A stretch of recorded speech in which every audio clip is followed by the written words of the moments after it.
আচ্ছা, আমাদের আজকের টপিক হচ্ছে ডিলে। ওকে, সো ফার্স্টলি আমাদের জানতে হবে যে ডিলে আসলে কি। তো আমাদের নর্মালি যদি আমরা চিন্তা করি যে আপনার যে একটা লজিক সার্কিট আছে, একটা লজিক সার্কিট আপনার একটা ইনপুট আসে, সেই ইনপুটের করেসপন্ডিং একটা আউটপুট আমরা পাই। তো আমরা নর্মালি আসলে যখন বলি যে হচ্ছে দেখা যায় যে কি যে আমরা বলতেছি যে ইনপুট আসলে আমরা এক্সাক্ট সেম টাইমে আউটপুট পেয়ে গেলাম। বাট প্র্যাকটিক্যালি আমার যখন ইনপুট আসে, আমার আউটপুটটা এক্স্যাক্টলি সেম টাইমে আসে না, আমার কিছুটা ডিলে হয়। ঠিক আছে, আমার ইনপুট এবং আউটপুট আমার একদম এক্স্যাক্টলি সেম টাইম পাই না, আমার ডিলে হয়। ডিলে হয় মানে কি, যে ধরেন আমার ইনপুটটা চেঞ্জ হয়েছে 5 সেকেন্ড পর থেকে, আউটপুটটা চেঞ্জ কি। এই যে আমাদের ভিতরে একটা সার্কিট, আমরা যখন একটা ইনপুট দিচ্ছি তখন তো আমার ভিতরে একটা সার্কিট আছে, সেই সার্কিটটা কি করবে, কাজ করবে, নিজের মতো কাজ করে তারপরে আমার আউটপুটটাকে জেনারেট করবে। সো এই যে আমার সার্কিটের কাজ করে আউটপুটটা জেনারেট করতে কিছুটা সময় লাগে, এই সময়টাকে আমরা বলতেছি হচ্ছে ডিলে। যেমন এখানে হচ্ছে আমরা দেখতে পাচ্ছি যে আমার এখানে এটা হচ্ছে ইনপুট, বেসিক্যালি একটা বাফার দেওয়া আছে, যে বাফার ইনপুট হচ্ছে এ, আউটপুট হচ্ছে ওয়াই। তো আমার এ যদি ইনপুট হয় আর ওয়াই যদি আউটপুট হয়, আমরা দেখতে পাচ্ছি যে এখানে হচ্ছে আমার ইনপুট থেকে আউটপুট চেঞ্জ হতে আমার কিছুটা একটা সময় লাগতেছে। এই সময়টাকে আমরা বলতেছি ডিলে। যে আমার ইনপুট চেঞ্জ হওয়ার পরে ঠিক কত সময় পরে কি আমার আউটপুটটা চেঞ্জ হচ্ছে, এইটাকেই বলা হচ্ছে ডিলে। সো আমার ডিলে আর কি হচ্ছে, প্রত্যেকটা সার্কিটে আমার একটা কিছু পার্টিকুলার অ্যামাউন্ট অফ ডিলে থাকবে, এবং আমরা আসলে ট্রাই করি এই ডিলেটাকে কমানোর জন্য। ওকে, আচ্ছা। এরপরে হচ্ছে আমাদের রাইজ অ্যান্ড ফল টাইম। তো রাইজ অ্যান্ড ফল টাইম কি, আমরা যদি একটা সিগন্যালের কথা চিন্তা করি, এটা আসলে ডিল মানে রাইজ অ্যান্ড ফল টাইম হচ্ছে আমার যে কোনো সিগন্যালের জন্যই। ধর একটা পার্টিকুলারলি আমার একটা সিগন্যাল আছে। তো নর্মালি আমরা যদি ডিজিটাল সিগন্যাল চিন্তা করি, আমরা আসলে ভাবি যে সিগন্যালটা একদম এরকম শার্প, একদম হচ্ছে একদম শার্প চেঞ্জ হচ্ছে 0 থেকে 1, এটা আমার 0 1। জিরো থেকে ওয়ান আমাদের ভাবে শার্প চেঞ্জ হয়, আবার 1 থেকে 0 আমাদের শার্প চেঞ্জ হয়। বাট প্র্যাকটিক্যালি আসলে আমাদের এভাবে একদম শার্পলি চেঞ্জ হইতে পারে না। সিগন্যালটা চেঞ্জ হতে আমাদের কিছুটা সময় লাগে। দেখা যায় যে আমার এভাবে বাড়তেছে, আবার কমার টাইমেও কি এভাবে হচ্ছে আমাদের কমতেছে। তো এই যে শার্প চেঞ্জ না হয়ে আমার একটা গ্র্যাজুয়াল ইনক্রিজ বা গ্র্যাজুয়াল ডিক্রিজ হয়, বা আপনি বলতে পারেন যে আমার কিছুটা সময় লাগে। আমরা একদম ইনস্ট্যান্ট সেম ইনস্ট্যান্টেই আমার 0 থেকে 1 হয়ে যায় না, আমার 0 থেকে 1 হইতে বা 1 থেকে 0 হতে আমার কিছুটা সময় লাগে। ঠিক আছে, সো এই যে চেঞ্জ হতে যে সময়টা লাগে, এগুলোকে আমরা হচ্ছে রাইজ টাইম বা ফল টাইম বলি। তো রাইজ টাইম হবে কি তাহলে, যে হচ্ছে আমাদের রাইজ হইতে যে সময়টা লাগতেছে, আপনি বলতে পারেন যে হচ্ছে আমরা যখন সিগন্যালটা রাইজ হওয়া মানে কি, যে আমার 0 থেকে 1 হওয়া, 0 থেকে 1 হওয়াটা কি আমাদের রাইজিং। ঠিক আছে, তাহলে এই জিনিসটা হচ্ছে আমাদের রাইজিং, আর এটা হচ্ছে আমাদের ফলিং। ফল মানে কি, যে আমার 1 থেকে 0 হওয়া, আর রাইজ মানে হচ্ছে 0 থেকে 1 হওয়া। তো 0 থেকে 1 হইতে যে সময়টা লাগতেছে সেটাকে আমরা বলতেছি রাইজ টাইম, আর 1 থেকে 0 হতে যে সময়টা লাগতেছে সেটাকে আমরা বলতেছি ফল টাইম। তো আসলে রাইজ টাইম ফল টাইম আমরা একদম 0 থেকে 1 মানে এখান থেকে এই পুরো টাইমটুকুকে নেই না, আমরা যেটা ডিফাইন করি সেটা হচ্ছে 20% থেকে 80%। ঠিক আছে, আমরা যেটা ডিফাইন করি সেটাকে আমরা বলি হচ্ছে 20% টু 80%। 20% টু 80%, মানে আমার একটা সিগন্যালের স্টেডি স্টেট ভ্যালু 20% থেকে 80% হতে যে সময়টা লাগতেছে। যেমন এখানে হচ্ছে আমাদের ফাইনাল ভ্যালু হচ্ছে 1, তাহলে হচ্ছে আমার পয়েন্ট 2-তে যদি আমরা একটা মার্ক করি আর পয়েন্ট 8-এ যদি একটা মার্ক করি, 20% হচ্ছে হয় পয়েন্ট 2, 80% হয় পয়েন্ট 8। সো পয়েন্ট 2 থেকে পয়েন্ট 8-এ যেতে যে সময়টা লাগতো সেটা রাইজ টাইম, আমরা ইন্ডিকেট করি টি আর দিয়ে। সেম ভাবে ফল টাইমের ক্ষেত্রে আমার 80% থেকে 20%-এ নামতে যে সময়টা লাগবে, রাইস টাইমের ক্ষেত্রে হচ্ছে 20% টু 80%-এ উঠতে যে সময়টা লাগবে, ফল টাইমের ক্ষেত্রে হচ্ছে 80% থেকে 20%-এ নামতে যে সময়টা লাগবে সেটা হচ্ছে ফল টাইম। সো ফল টাইমকে আমরা ইন্ডিকেট করি হচ্ছে টি এফ দিয়ে। ঠিক আছে, এবং এই সার্কিটের উপর ডিপেন্ড করে আমাদের রাইস টাইম ফল টাইম এগুলো আমাদের ডিফারেন্ট হতে পারে। ওকে, আচ্ছা। এটা হচ্ছে আমাদের যে কোনো একটা পার্টিকুলার সিগন্যালের জন্য, যেমন একটা পার্টিকুলার সিগন্যালের ক্ষেত্রে আমার হচ্ছে সিগন্যালটা একদম শার্পলি রাইজ বা শার্পলি ফল হতে পারে না, সেটা আবার ইনপুট সিগন্যাল হোক বা আউটপুট সিগন্যাল হোক। তো আমাদের এই যখন আমরা হচ্ছে রাইজ হয় মানে আমাদের 0 থেকে 1 হয়, তখন আমাদের কিছুটা সময় লাগে। সেম ভাবে যখন আমরা একটা সিগন্যাল 1 থেকে 0 নামে বা ফল হয়, তখন আমাদের কিছুটা সময় লাগে।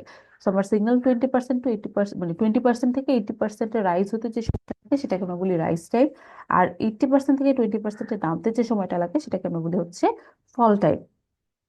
আচ্ছা, এরপরে হচ্ছে আমাদের প্রপাগেশন এন্ড কন্টামিনেশন ডিলে। তো আমরা বলছি যে আমার একটা ইনপুট যখন দেওয়া থাকবে, যেখানে আমাদের হচ্ছে একটা ইয়া দেওয়া হচ্ছে, আমাদের এখানে হচ্ছে একটা পার্টিকুলারলি ইয়া সার্কিট দেওয়া আছে, একটা বাফার সার্কিট দেওয়া আছে, যেখানে আমার ইনপুট হচ্ছে এ আর আউটপুট হচ্ছে ওয়াই। সো তার মানে কি যে আমার ইনপুটে যা দিব আউটপুটে আমরা তাই পাবো। সো আমার এখানে আমি কি একটা ইনপুট দিছি এ, তারপর আমরা করসপন্ডিং আউটপুট পাচ্ছি। বাট আমাদের ইনপুট দেওয়ার সাথে সাথে আমাদের সেম টাইমে গিয়ে কিন্তু আউটপুটটা চেঞ্জ হয় নাই, আউটপুটটা আমার কিছুটা পরে গিয়ে চেঞ্জ হয়েছে। সো আমাদের যে আউটপুটটা যতক্ষণ পরে গিয়ে চেঞ্জ হয়েছে সেটা হচ্ছে আমরা ডিলে। তো আমরা যখন ডিলে ক্যালকুলেট করি তখন আসলে আমরা কোন পয়েন্ট থেকে ইনপুট স্টার্ট মানে চেঞ্জ হওয়া স্টার্ট হয়েছে বা কোন পয়েন্ট থেকে ইনপুট ফাইনালি চেঞ্জ মানে চেঞ্জ হওয়া শেষ হয়েছে এগুলা চিন্তা করি না। আমরা নিয়ে হচ্ছে মিড পয়েন্ট, যে আবার ইনপুটের 50% চেঞ্জ হওয়ার পর আউটপুটের 50% চেঞ্জ আসতে, ঠিক আছে, ইনপুটের 50% চেঞ্জ হওয়ার পর থেকে আউটপুটের 50% চেঞ্জ আসতে যে সময়টা লাগে সেটাকে আমরা বলি হচ্ছে ডিলে। এটা করার রিজন হচ্ছে এখানে তো আমার ইনপুট এবং output same. So input zero হলে আউটপুট জিরো হতে মানে ইনপুট জিরো আসছে আউটপুট জিরো হতে কত সময় লাগতেছে, বা ইনপুট ওয়ান বা আউটপুট ওয়ান হতে কত সময় লাগতেছে। বা যদি ইনভার্টার হয় সেক্ষেত্রে আসলে উল্টা হয়ে যাবে, আর ইনপুট ওয়ান হয়ে গেছে আউটপুট জিরো। সো আমরা এগুলো কনফিউশন অ্যাভয়েড করার জন্য আমরা 50% নিই। 50% নিলে অলওয়েজ যেটা সুবিধা হয় যে আপনার যদি মানে ভোল্টেজ লেভেলগুলো কি থাকবে, জিরো আর ভিডিডি। সো অলওয়েজ আপনার ভিডিডি বাই টু। সো ইনপুটের জন্য আউটপুট যাই চেঞ্জ হোক না কেন, মানে ইনপুট ওয়ান হলে আউটপুট যদি জিরো হয়, বা আউটপুট ইনপুট জিরো হলে যদি আউটপুট ওয়ান হয়, বা input one output one, what ever the combination, ultimately কি হবে যে আমার ইনপুটের 50% থেকে আউটপুটের 50% চেঞ্জ, মানে আমার ইনপুট ভিডিডি বাই টু কখন হয়েছে আর আউটপুট ভিডিডি বাই টু কখন হয়েছে, ভ্যালুগুলো সেম থাকতেছে অলওয়েজ, মানে সেম ভ্যালু পাচ্ছি আমরা যে ভিডিডি বাই টু থেকে ভিডিডি বাই টু। ইনপুট যে টাইমে গিয়ে ভিডিডি বাই টু হয়েছে সেখান থেকে আউটপুট যে টাইমে গিয়ে ভিডিডি বাই টু হয়েছে, এই দুটার মাঝে যে টাইম ডিফারেন্স সেটাকে আমরা বলতেছি হচ্ছে ডিলে। আচ্ছা, এখন ডিলে হচ্ছে দুই ধরনের হয়। একটাকে আমরা বলি হচ্ছে কন্টামিনেশন ডিলে, আর একটা বলি হচ্ছে প্রপাগেশন ডিলে। তো কন্টামিনেশন ডিলে হচ্ছে ওর্স্ট কেস ডিলে, আর প্রপাগেশন ডিলেটা হচ্ছে বেস্ট কেস ডিলে। এখন ওর্স্ট কেস ডিলে আর বেস্ট কেস ডিলে বলতে আমরা আসলে কি বুঝাচ্ছি? তো ধরেন একটা লজিক সার্কিট, আমরা ধরেন একটা এন্ড গেট আছে, ঠিক আছে, লজিক সার্কিট আছে একটা এন্ড গেট। সো এই এন্ড গেট আপনি যদি চিন্তা করেন টু ইনপুট ধরেন এন্ড গেট, পসিবল কম্বিনেশন কয়টা, তিনটা, যে চারটা সরি, জিরো জিরো তে জিরো, জিরো ওয়ানে জিরো, ওয়ান জিরোতে জিরো, আর ওয়ান ওয়ানে হচ্ছে আমার ওয়ান। সো এই যে চারটা পসিবল কম্বিনেশন আছে, এই চারটা পসিবল কম্বিনেশনের জন্য আমার ডিলে সেম নাও হতে পারে। ওকে, আমার চারটা পসিবল কম্বিনেশনের জন্য ডিলে সেম নাও হতে পারে, কারণ আমরা জানি যে আমরা আমরা তো আসলে সিমস নেটওয়ার্ক শিখছি, তাই না? সিমস নেটওয়ার্কে কি থাকে, একটা পুল আপ নেটওয়ার্ক থাকে, একটা পুল আপ নেটওয়ার্ক থাকে, একটা পুল ডাউন নেটওয়ার্ক থাকে। সো পুল আপ নেটওয়ার্কের কাজ হচ্ছে ওয়ান প্রোভাইড করা, পুল ডাউন নেটওয়ার্কের কাজ হচ্ছে জিরো প্রোভাইড করা। সেখানে ওয়ান ওয়ান কম্বিনেশন, এই ওয়ান ওয়ান কম্বিনেশনে যে আউটপুট আমার ওয়ান আসবে, সেই ওয়ানটা আসবে কিসের কারণে, পুল আপ নেটওয়ার্কের কারণে। সো পুল আপ নেটওয়ার্কে কি থাকে, আবার পিমস থাকে। সো আমার যখন ওয়ান ওয়ান ইনপুট থাকবে তখন আমার পিমস নেটওয়ার্কটা অ্যাক্টিভ থাকবে। সো পিমস নেটওয়ার্কটা অ্যাক্টিভ থেকে আমার আউটপুটটাকে ওয়ান করে দিবে। সো তখন একটা পার্টিকুলার অ্যামাউন্ট অফ টাইম লাগবে। আর বাকি তিনটা কেসে আমাদের পুল ডাউন নেটওয়ার্ক কাজ করবে। এখন বাকি তিনটা কেসে আমার পুল ডাউন নেটওয়ার্ক কাজ করবে। সো ওই কেসে দেখেন আমার হচ্ছে আবার আউটপুট ইনপুট কম্বিনেশন আছে তিনটা। জিরো জিরোর জন্য আমি আউটপুট জিরো পাচ্ছি, জিরো ওয়ানের জন্য আউটপুট জিরো পাচ্ছি, ওয়ান জিরোর জন্য আউটপুট জিরো পাচ্ছি। সো বেসিক্যালি এই প্রত্যেকটা কম্বিনেশনে তো আমার same amount of transistor active থাকে না, আমার এক একটা কম্বিনেশন আমার এক এক নাম্বার অফ ট্রানজিস্টর অ্যাক্টিভ থাকবে। সো দেখা যাবে যে এই যে আমরা তিনটা জিরো পাচ্ছি, এই তিনটা জিরোর কেসে আমার হচ্ছে আউটপুটের ডিলেটা সেম হবে না। এই জিরো জিরো কম্বিনেশন আমি একরকম ডিলে পাবো, জিরো ওয়ান কম্বিনেশন অন্যরকম ডিলে পাবো, ওয়ান জিরোতে গিয়ে অন্যরকম ডিলে পাবো। তো দেখা যাচ্ছে যেখানে চারটা পার্টিকুলার কম্বিনেশন আছে এবং এই চারটা কম্বিনেশনে আমাদের ডিলের অ্যামাউন্টটা চার রকম হবে। ঠিক আছে, তো আমাদের এখানে চার ডিফারেন্ট, এর মধ্যে লোয়েস্ট পসিবল ডিলে যেটা, লোয়েস্ট পসিবল ডিলে যেটা সেটা হচ্ছে আমাদের কন্টামিনেশন ডিলে, বা এটাকে আমরা বলতেছি হচ্ছে বেস্ট কেস ডিলে। আর এই চারটা ডিলের ভিতর যেটা সব থেকে বেশি ডিলে, সব থেকে বেশি যেটা ডিলে বা ওর্স্ট কেস ডিলে সেটাকে আমরা বলতেছি প্রোপাগেশন ডিলে। তার মানে বেসিক্যালি হচ্ছে যে আমাদের ডিফারেন্ট ইনপুট কম্বিনেশনের জন্য আমার আউটপুট ডিলেটা ডিফারেন্ট হতে পারে। তো আমার যতগুলো পসিবল ডিলে আছে এর ভিতর যেটা মিনিমাম ডিলে সেটাকে আমরা বলবো হচ্ছে কন্টামিনেশন ডিলে, আর যেটা ম্যাক্সিমাম ডিলে সেটাকে আমরা বলবো হচ্ছে propagation delay. So contamination delay এই জন্য হচ্ছে আমাদের বেস্ট কেস সিনারিও, আর প্রপাগেশন ডিলেটা হচ্ছে আমাদের ওর্স্ট কেস সিনারিও। বা আমরা অন্যভাবে যদি চিন্তা করতে পারি যে প্রপাগেশন ডিলেটা কি, প্রপাগেশন ডিলেটা হচ্ছে যে ম্যাক্সিমাম যে টাইম পর্যন্ত আমার আউটপুটটা আগের ভ্যালুতে রিটার্ন করতেছে। অন্যভাবে বলে যে ম্যাক্সিমাম যে টাইম পরে গিয়ে আমার আউটপুটটা চেঞ্জ হচ্ছে, ম্যাক্সিমাম যে টাইমটা পরে গিয়ে আমার আউটপুট চেঞ্জ হচ্ছে বলতে হচ্ছে প্রপাগেশন ডিলে। আর মিনিমাম যে টাইম পর্যন্ত আমার আউটপুটটা আগের ভ্যালু রিটার্ন করে রাখতেছে সেটাকে আমরা বলতেছি হচ্ছে কন্টামিনেশন ডিলে। মিনিমাম যে টাইমটুকু আমার আউটপুট আগের ভ্যালু ধরে রাখবে সেটা হচ্ছে কন্টামিনেশন ডিলে, আর ম্যাক্সিমাম যে টাইম পরে গিয়ে আমার আউটপুটটা নতুন ভ্যালুতে রিচ করবে সেটা হচ্ছে তার প্রপাগেশন ডিলে। সো এখানে দেখেন আমাদের হচ্ছে গ্রাফিক্যালি এটা এক্সপ্লেন করা আছে। আমরা যদি এখানে দেখি যে আমাদের ডিফারেন্ট কম্বিনেশনের জন্য তো আমরা বলছি যে আউটপুটটা ডিফারেন্ট হতে পারে। সো এই যে দেখেন চারটা, এখানে আসলে আমাদের যে ইনপুট দুইটাই দেওয়া আছে, আমাদের হচ্ছে 1 থেকে 0 দেওয়া আছে, আবার 0 থেকে 1ও দেওয়া আছে। মানে বেসিক্যালি তো আমাদের আসলে ইনপুট দুইটাই চেঞ্জ হতে পারে। সো এখানে হচ্ছে দুইটাই আঁকা আছে, এটা কি যে আমাদের 1 থেকে 0 হয়েছে, আবার এখানে কি দেওয়া আছে যে আবার 0 থেকে 1 হয়েছে। সো করেসপন্ডিংলি আমার আউটপুটও কি হতে পারে, যে 1 থেকে 0 হতে পারে বা 0 থেকে 1 হতে পারে। সো আমাদের ডিলে কিন্তু অনেকগুলা হইতে পারে, সেখানে প্রত্যেকটা ডিলে আলাদা করে রাখা আছে। এই যে দেখেন যে আমার এখানে গিয়ে আউটপুট চেঞ্জ হতে পারে, এই পয়েন্টে গিয়ে আউটপুটটা চেঞ্জ হতে পারে, এই পয়েন্টে গিয়ে আউটপুট চেঞ্জ হতে পারে, ফাইনালি আমার এই পয়েন্টে গিয়ে আউটপুট চেঞ্জ হতে পারে। এটা হচ্ছে কি যে আমার 0 থেকে 1 হওয়া, 1 থেকে 0 হওয়ার জন্য কি সেম এখানে চেঞ্জ হতে পারে। আচ্ছা,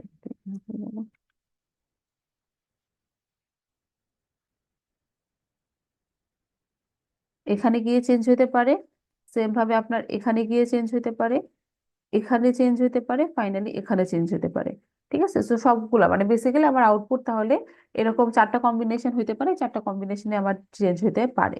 সো এখন আমরা দেখতে পাচ্ছি যে এগুলোর ভিতরে সব থেকে মিনিমাম পয়েন্ট হচ্ছে এটা, যে আমার মিনিমাম এই টাইম পরে গিয়ে আউটপুট চেঞ্জ হচ্ছে, আর ম্যাক্সিমাম পয়েন্ট হচ্ছে এটা যে আমার ম্যাক্সিমাম এত টাইম পরে গিয়ে আউটপুট চেঞ্জ হচ্ছে। তাহলে আমার ইনপুটের 50% চেঞ্জ তো ছিল এখানে। সো এখান থেকে এই যে এই পর্যন্ত আসতে যে সময়টা লাগছে এটাকে দেখেন লেখা আছে TCD বা কন্টামিনেশন ডিলে। আর এখান থেকে এই পর্যন্ত যেতে যে সময়টা লাগছে সেটাকে দেখেন লেখা আছে TPD বা প্রপাগেশন ডিলে।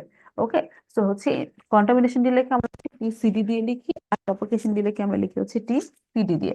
ঠিক আছে, বোঝা গেছে। তো বেসিক্যালি আমাদের কন্টামিনেশন ডিলেটা হচ্ছে আমাদের বেস্ট কেস ডিলে, যে আমার হচ্ছে মিনিমাম যে টাইম পরে গিয়ে আমার আউটপুটটা চেঞ্জ হয়।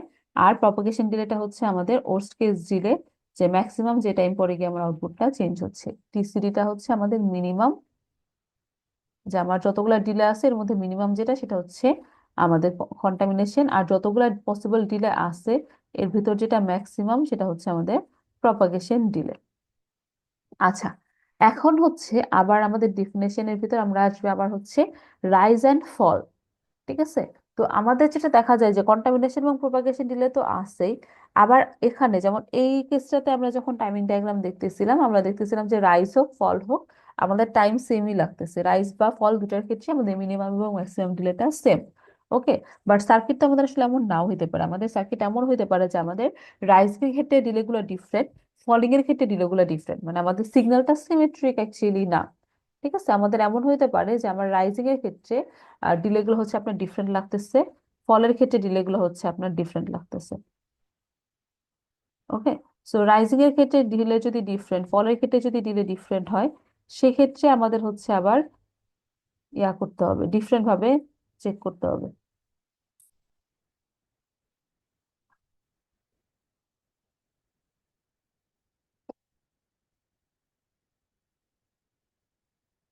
So আমাদের হচ্ছে রাইজিং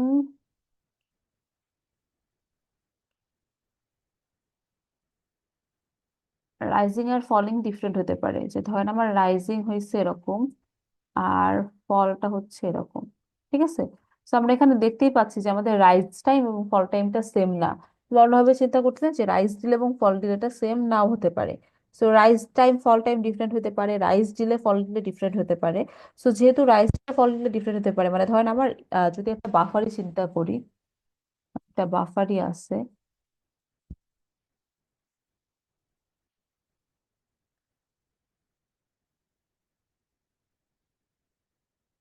বাফারের ক্ষেত্রে কি হয় যে আমরা ইনপুটে যেটা দিব আউটপুটে সেটাই পাবো। তো ধরেন আপনি ইনপুটে হচ্ছে এরকম একটা সিগন্যাল দিছেন, তার জন্য আপনি করসপন্ডিং একটা আউটপুট হচ্ছে পাচ্ছেন।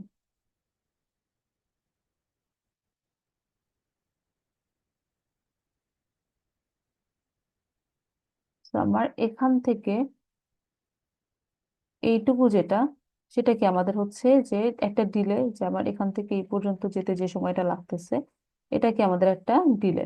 ঠিক আছে, আবার এখানে হচ্ছে কি ফল হয়েছে, সো এখান থেকে আমার সেম ভাবে আউটপুট চেঞ্জ হয়েছে, এখানে গিয়ে আমার আউটপুট চেঞ্জ হয়েছে। সো এখান থেকে এটার যে চেঞ্জটা সেটা আমাদের আর একটা ডিলে।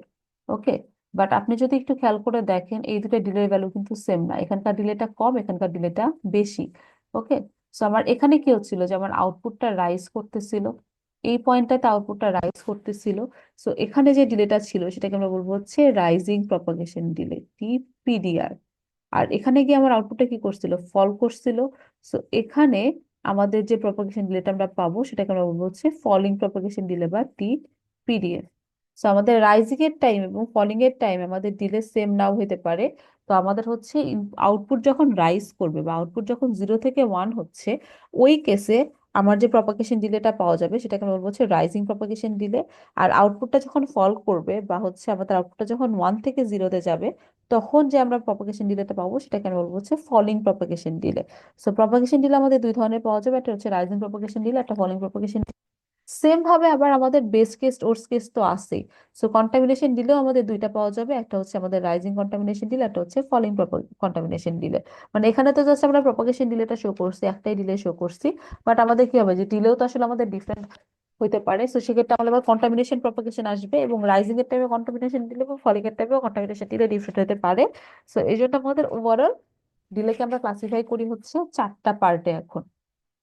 ঠিক আছে, ওভারঅল ডিলে গুলাকে আমরা 4টা ভাগে ক্লাসিফাই করে দিব। একটা হচ্ছে আমাদের টি পিডিআর, এরপর হচ্ছে আমাদের পিডিএফ, পিডিএফ, এরপরে হচ্ছে আমাদের সিডিআর, এরপরে হচ্ছে সিডিএ। ঠিক আছে। তো আমাদের হচ্ছে রাইজিং এর ক্ষেত্রে দুইটা ডিলে, কন্টামিনেশন এবং প্রপাগেশন। ফলিং এর ক্ষেত্রেও দুইটা ডিলে, মানে আমাদের ডিলে তো অলওয়েজ দুইটাই হয়, যে আমাদের হচ্ছে বেস কেস আর ওর্স্ট কেস। বেস কেসটা হচ্ছে কন্টামিনেশন, আর হচ্ছে ওর্স্ট কেসটা হচ্ছে প্রপাগেশন। আবার হচ্ছে আমরা দেখতেছি যে রাইজিং দিলে ফলিং দিলে ডিফারেন্ট হতে পারে, সেই জন্য আমরা আবার আবার ওগুলাকে সাব ক্লাসিফিকেশন করছি, যে আমাদের রাইজিং এর কন্টামিনেশন দিলে, রাইজিং এর ইয়া দিলে প্রপাগেশন দিলে, আবার ফলিং এর কন্টামিনেশন দিলে, ফলিং এর হচ্ছে ইয়া দিলে। ওকে, সো এখান থেকে তাহলে আমরা যেটা করতে পারি যে আমাদের ডিলে আসবে টোটাল হচ্ছে 4 ধরনের। আচ্ছা, এখন এই যে ডিফারেন্ট ডিলে গুলো আমরা কেন পাচ্ছি, এটা আমি অলরেডি বললাম যে আমাদের ডিফারেন্ট ইনপুট কম্বিনেশনে আসলে আমাদের কি হতে পারে, ডিলে গুলো ডিফারেন্ট হতে পারে। তো এই জন্য যেটা দেখা যায় যে আমাদের হচ্ছে ডিলে, মানে আমরা অনেকগুলো পসিবল ডিলে পাই। এর মধ্যে যেটা মিনিমাম সেটাকে হচ্ছে আমরা বলি হচ্ছে কন্টামিনেশন, যেটা ম্যাক্সিমাম সেটাকে আমরা বলি হচ্ছে প্রপাগেশন।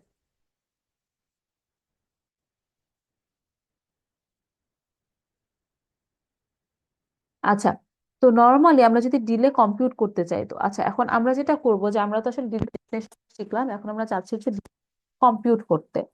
তো ডিলে কম্পিউট করার জন্য আমাদের হচ্ছে এরকম 4 স্টেপ একটা মডেল ডেভেলপ করতে হয়, যেটা ফার্স্ট স্টেপ হচ্ছে আমরা একটা ফিজিক্যাল মডেল বানাবো। সেকেন্ড হচ্ছে আমরা ডিফারেন্সিয়াল ইকুয়েশন লিখবো। থার্ড হচ্ছে ইকুয়েশনটাকে সলভ করে এরপরে হচ্ছে আমরা ডিলে বের করবো, যে ডিলে হচ্ছে আমাদের আউটপুট যখন VDD/2 তে রিচ করতেছে, সেটা হচ্ছে আমাদের ডিলে। ওকে, সো আমাদের হচ্ছে এই ডিলেটা ক্যালকুলেট করার জন্য ফার্স্ট কাজ হচ্ছে একটা ফিজিক্যাল মডেল ডেভেলপ করা। ফিজিক্যাল মডেল ডেভেলপ করা মানে কি, আপনার যখন একটা সার্কিট দেওয়া থাকতেছে, সার্কিট বলতে আপনার একটা ধরেন হচ্ছে লজিক গেট বলা থাকলো, যেটা অ্যান্ড গেট, অ্যান্ড গেটের ডিলে ক্যালকুলেট করতে হবে। সো ফার্স্ট কাজ হবে আমাদের অ্যান্ড গেটের যে সিমস সার্কিটটা সেটা বিল্ড করা। এরপরে আমার অ্যান্ড গেটের আউটপুট এবং ইনপুটকে ডেসক্রাইব করে একটা ডিফারেন্সিয়াল ইকুয়েশন লিখতে হবে, এরপর সেটাকে সলভ করবে, করে সেখান থেকে হচ্ছে আমাদের ডিলেটা ক্যালকুলেট করতে হবে। তো এখানে যদি আমরা দেখি একটা ইনভার্টারের ট্রানজিয়েন্ট রেসপন্স দেওয়া আছে, বা বেসিক্যালি একটা ইনভার্টারের ডিলে ক্যালকুলেট করা আছে। সো ফার্স্ট কাজ কি হবে, আমাদের হচ্ছে ইনভার্টারের সার্কিটটা আঁকা। সো এখানে সেটাই করা হয়েছে, যে আমার ইনভার্টারের একটা সার্কিট এঁকে ফেলা হয়েছে। ওকে, সো আমাদের একটা ইনভার্টারের সার্কিট আমরা এখানে এঁকে ফেলছি। তো ইনভার্টারের সার্কিটটা আঁকা হয়ে গেলে এরপর আমরা কি করছি, যেখানে আমরা ইনভার্টারে আমরা ইনপুট দিছি হচ্ছে এটা, এই ইনভার্টার আমার ইনপুট দেওয়া আছে হচ্ছে এটা, যে আমার T0 টাইম পর্যন্ত হচ্ছে ইনপুটটা ছিল 0। T0 এর পরে কি আমার ইনপুট হয়ে গেছে 1। ঠিক আছে, মানে ডিজিটাল ভ্যালু চিন্তা করলে এটা আর কি 1 এখানে। তো আমার T0 এর যখন আমার লেস দেন T0 টাইম, যখন টি লেস দেন যখন T0, তখন হচ্ছে আমার ইনপুট হচ্ছে 0। পর হচ্ছে T less than T0, V in হচ্ছে আমাদের 0। আর যখন হচ্ছে T greater than equals to T0, এখানে গিয়ে হচ্ছে আমাদের বি ইন হয়ে গেছে ভিডিডির সমান। ভিডিডি মানে তো আলটিমেটলি আমাদের 1। সো ভি হয়ে গেছে ভিডিডির সমান। আচ্ছা, এখন নেক্সট কাজ হবে যে আমাদের একটা ইনপুট এবং আউটপুটকে ডেসক্রাইব করে আমরা একটা কি করব, ইয়া লিখবো, ইকুয়েশন লিখবো। আচ্ছা, তো এখানে যেটা আমরা চিন্তা করতে পারি যে আমাদের হচ্ছে এটা তো আমাদের বেসিক ইনভার্টার সার্কিট, এই ইনভার্টার সার্কিটের সাথে একটা লোড লাগানো আছে, দেখেন একটা ক্যাপাসিটেন্স আছে। ক্যাপাসিটেন্সটা কেন আসতেছে, যে আমার এই যে ইনভার্টারটা যেটা আসতেছে সেই ইনভার্টারটা তো আমাদের আরেকটা সার্কিটের ইনপুট হিসাবে যাবে। তো একটা সার্কিটের ইনপুট হিসাবে গেলে ওই সার্কিটটার যে একটা ক্যাপাসিটেন্স থাকে, সেই ক্যাপাসিটেন্সটা আমার লোড ক্যাপাসিটেন্স হিসাবে আসে। ঠিক আছে, আমার যে সার্কিট এই ইনভার্টার সার্কিটের আউটপুটটা আমার যে সার্কিটে যাবে সেটাকে বলতেছি হচ্ছে আমরা লোড। ওই লোড সার্কিটে যদি একটা ইনপুট ক্যাপাসিটেন্স থাকে তাহলে সেটা আসলে আমার এই আউটপুট টার্মিনালের সাথে কানেক্টেড হয়ে যাবে, বা ওইটা আমার এই ইনভার্টার সার্কিটের লোড ক্যাপাসিটেন্স হিসাবে আসবে। ওকে। আচ্ছা, এখন আমার যখন হচ্ছে এই সার্কিটটা যখন কাজ করবে তখন আসলে কি হবে? আমার যখন ইনপুট যখন জিরো, বি ইন যখন জিরো থাকে, বি ইন যখন জিরো, তখন কি করবে? পি মসটা অ্যাক্টিভ থাকবে।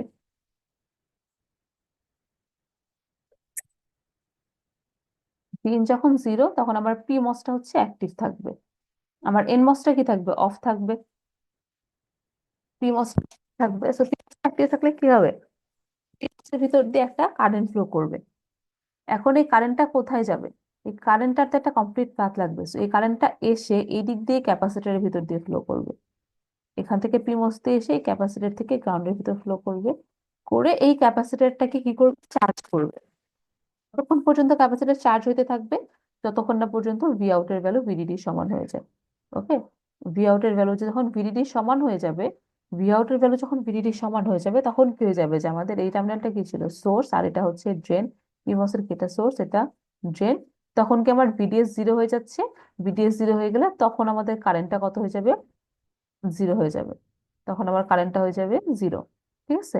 সেম ভাবে আমরা যদি এখন চিন্তা করি যে আমরা হচ্ছে ইয়া করতেছি, ফার্স্টে তো এটা আমাদের কি ছিল? যে আমাদের হচ্ছে বা যখন ইনপুট জিরো বা টি লেস দেন টি নটে, তখন তাহলে আমার এটা হলো। ঠিক আছে। তাহলে আলটিমেটলি আমার এই ক্যাপাসিটরটা চার্জ হয়ে হয়ে আমার আউটপুটটাকে ভিডিডি সমান করতে যে সময়টা লাগবে সেটাই বেসিক্যালি কিন্তু আমার রাইজিং ডিলে, যে আমার আউটপুটটাকে জিরো থেকে ওয়ান হইতে কত সময় লাগতেছে। ঠিক আছে। আমি ইনপুটে জিরো দিলাম, ইনপুটে জিরো দেওয়ার পরে আমার আউটপুটটা ওয়ান হবে, এই আউটপুটটা ওয়ান হইতে আমার যত সময় লাগতেছে সেটাই কি তাহলে তার রাইজিং ডিলে। সো বেসিক্যালি এই যে আমাদের পিমস এর ভিতর দিয়ে কারেন্ট ফ্লো হয়ে ক্যাপাসিটরটা যে চার্জ হবে, এই চার্জ হতে যে সময়টা লাগবে তাহলে সেটাই কি তার রাইজিং ডিলে। ওকে। আচ্ছা, এখন হচ্ছে আমরা যখন আবার ইনপুটে ওয়ান দিয়ে দিব, ঠিক আছে, এখানে যেরকম আমরা টি গ্রেটার দেন টি নটে গিয়ে কি করছি? আমার ইনপুটে হচ্ছে ওয়ান দিয়ে ফেলছি। সো ইনপুটে যখন আমি ওয়ান দিয়ে ফেলবো, পি গ্রেটার দেন পি নটে গিয়ে আমি কি করতেছি? ইনপুটে গিয়ে হচ্ছে ওয়ান দিচ্ছি। সো ইনপুটে গিয়ে যখন আমি ওয়ান দিয়ে ফেলবো, যখন আমার ভি ইন হয়ে যাবে ওয়ান, ভি ইন যখন হয়ে যাচ্ছে আমার ওয়ান, তখন আমার অ্যাক্টিভটা হচ্ছে এনমস, তখন আমার এনমস হচ্ছে অ্যাক্টিভ। ওকে। সো আমার এই পিমসটা কি থাকবে? অফ থাকবে কমপ্লিটলি।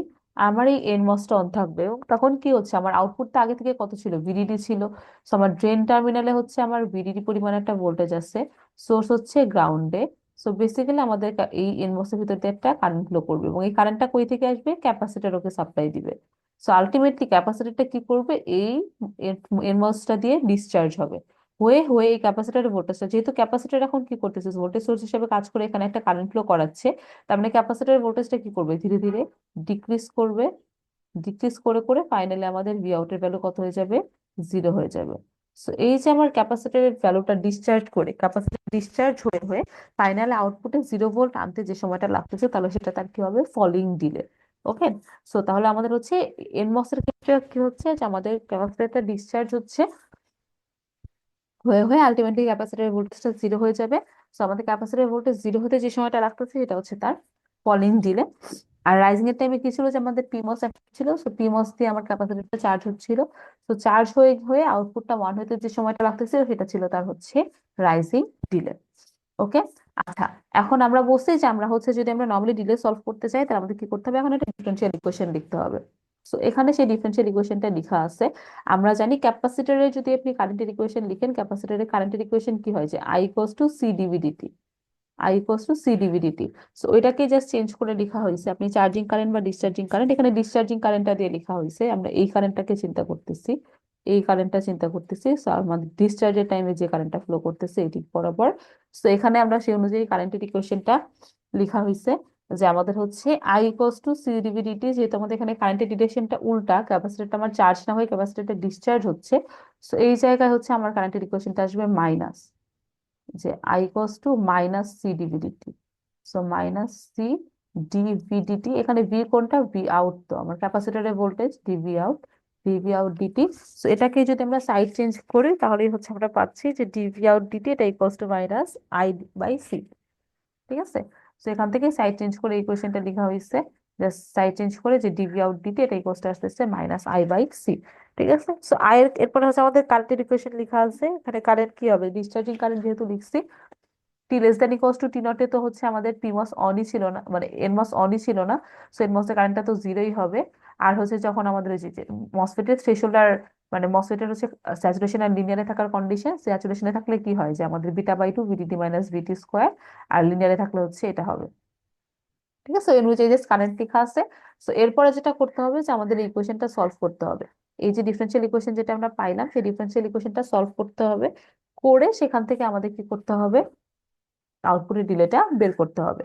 তো এই যে ডিফারেনশিয়াল ইকুয়েশন সলভ করে আউটপুটের ডিলে বের করা, এই জিনিসটা আসলে আমাদের অনেক বেশি হচ্ছে টাইম কনজিউমিং, এবং এটা অনেক বেশি কমপ্লিকেটেড হয়ে যায় ফর গ্রেটার লার্জার সার্কিটস, মানে এখানে তো সার্কিটটা অনেক ছোট। সো এখানে আসলে আমাদের তেমন একটা সমস্যা হয় না। বা যখন হচ্ছে আমাদের সার্কিটটা যখন অনেক বড় হয়ে যাবে, তখন যেটা দেখা যায় যে হচ্ছে আমাদের এই জিনিসটা মানে বেশ ডিফিকাল্ট হয়ে যায়। ওকে, মানে সার্কিট বড় হয়ে গেলে তখন এই জিনিসটা অনেক difficult হয়ে যায়। তো ইন দোজ কেসেস আমরা আসলে যেটা করি যে আমরা এভাবে ডিফারেন্সিয়াল ইকুয়েশন সলভ করে ডিলেটা বের করি না, আমরা ডিলে বের করার জন্য কিছু মডেল ইউজ করি, যাতে আমাদের কি হয় যে আমাদের সার্কিটটা ইজিয়ার হয়ে যায় বা ডিলে ক্যালকুলেশনটা ইজিয়ার হয়ে যায়।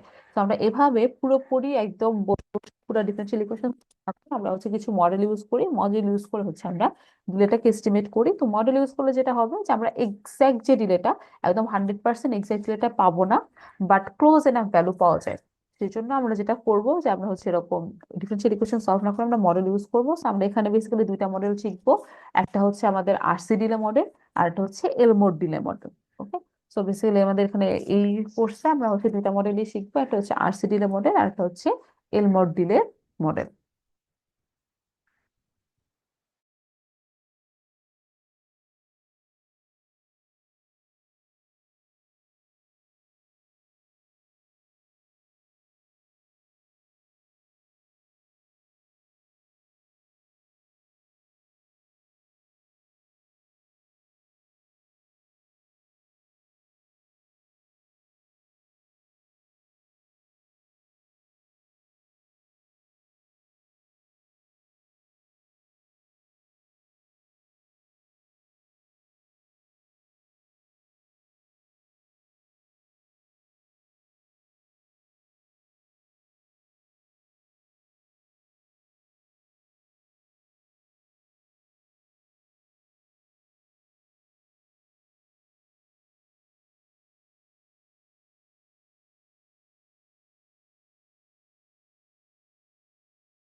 আচ্ছা, এখন আরসি ডিলে মডেলে আসলে আমরা কি করব।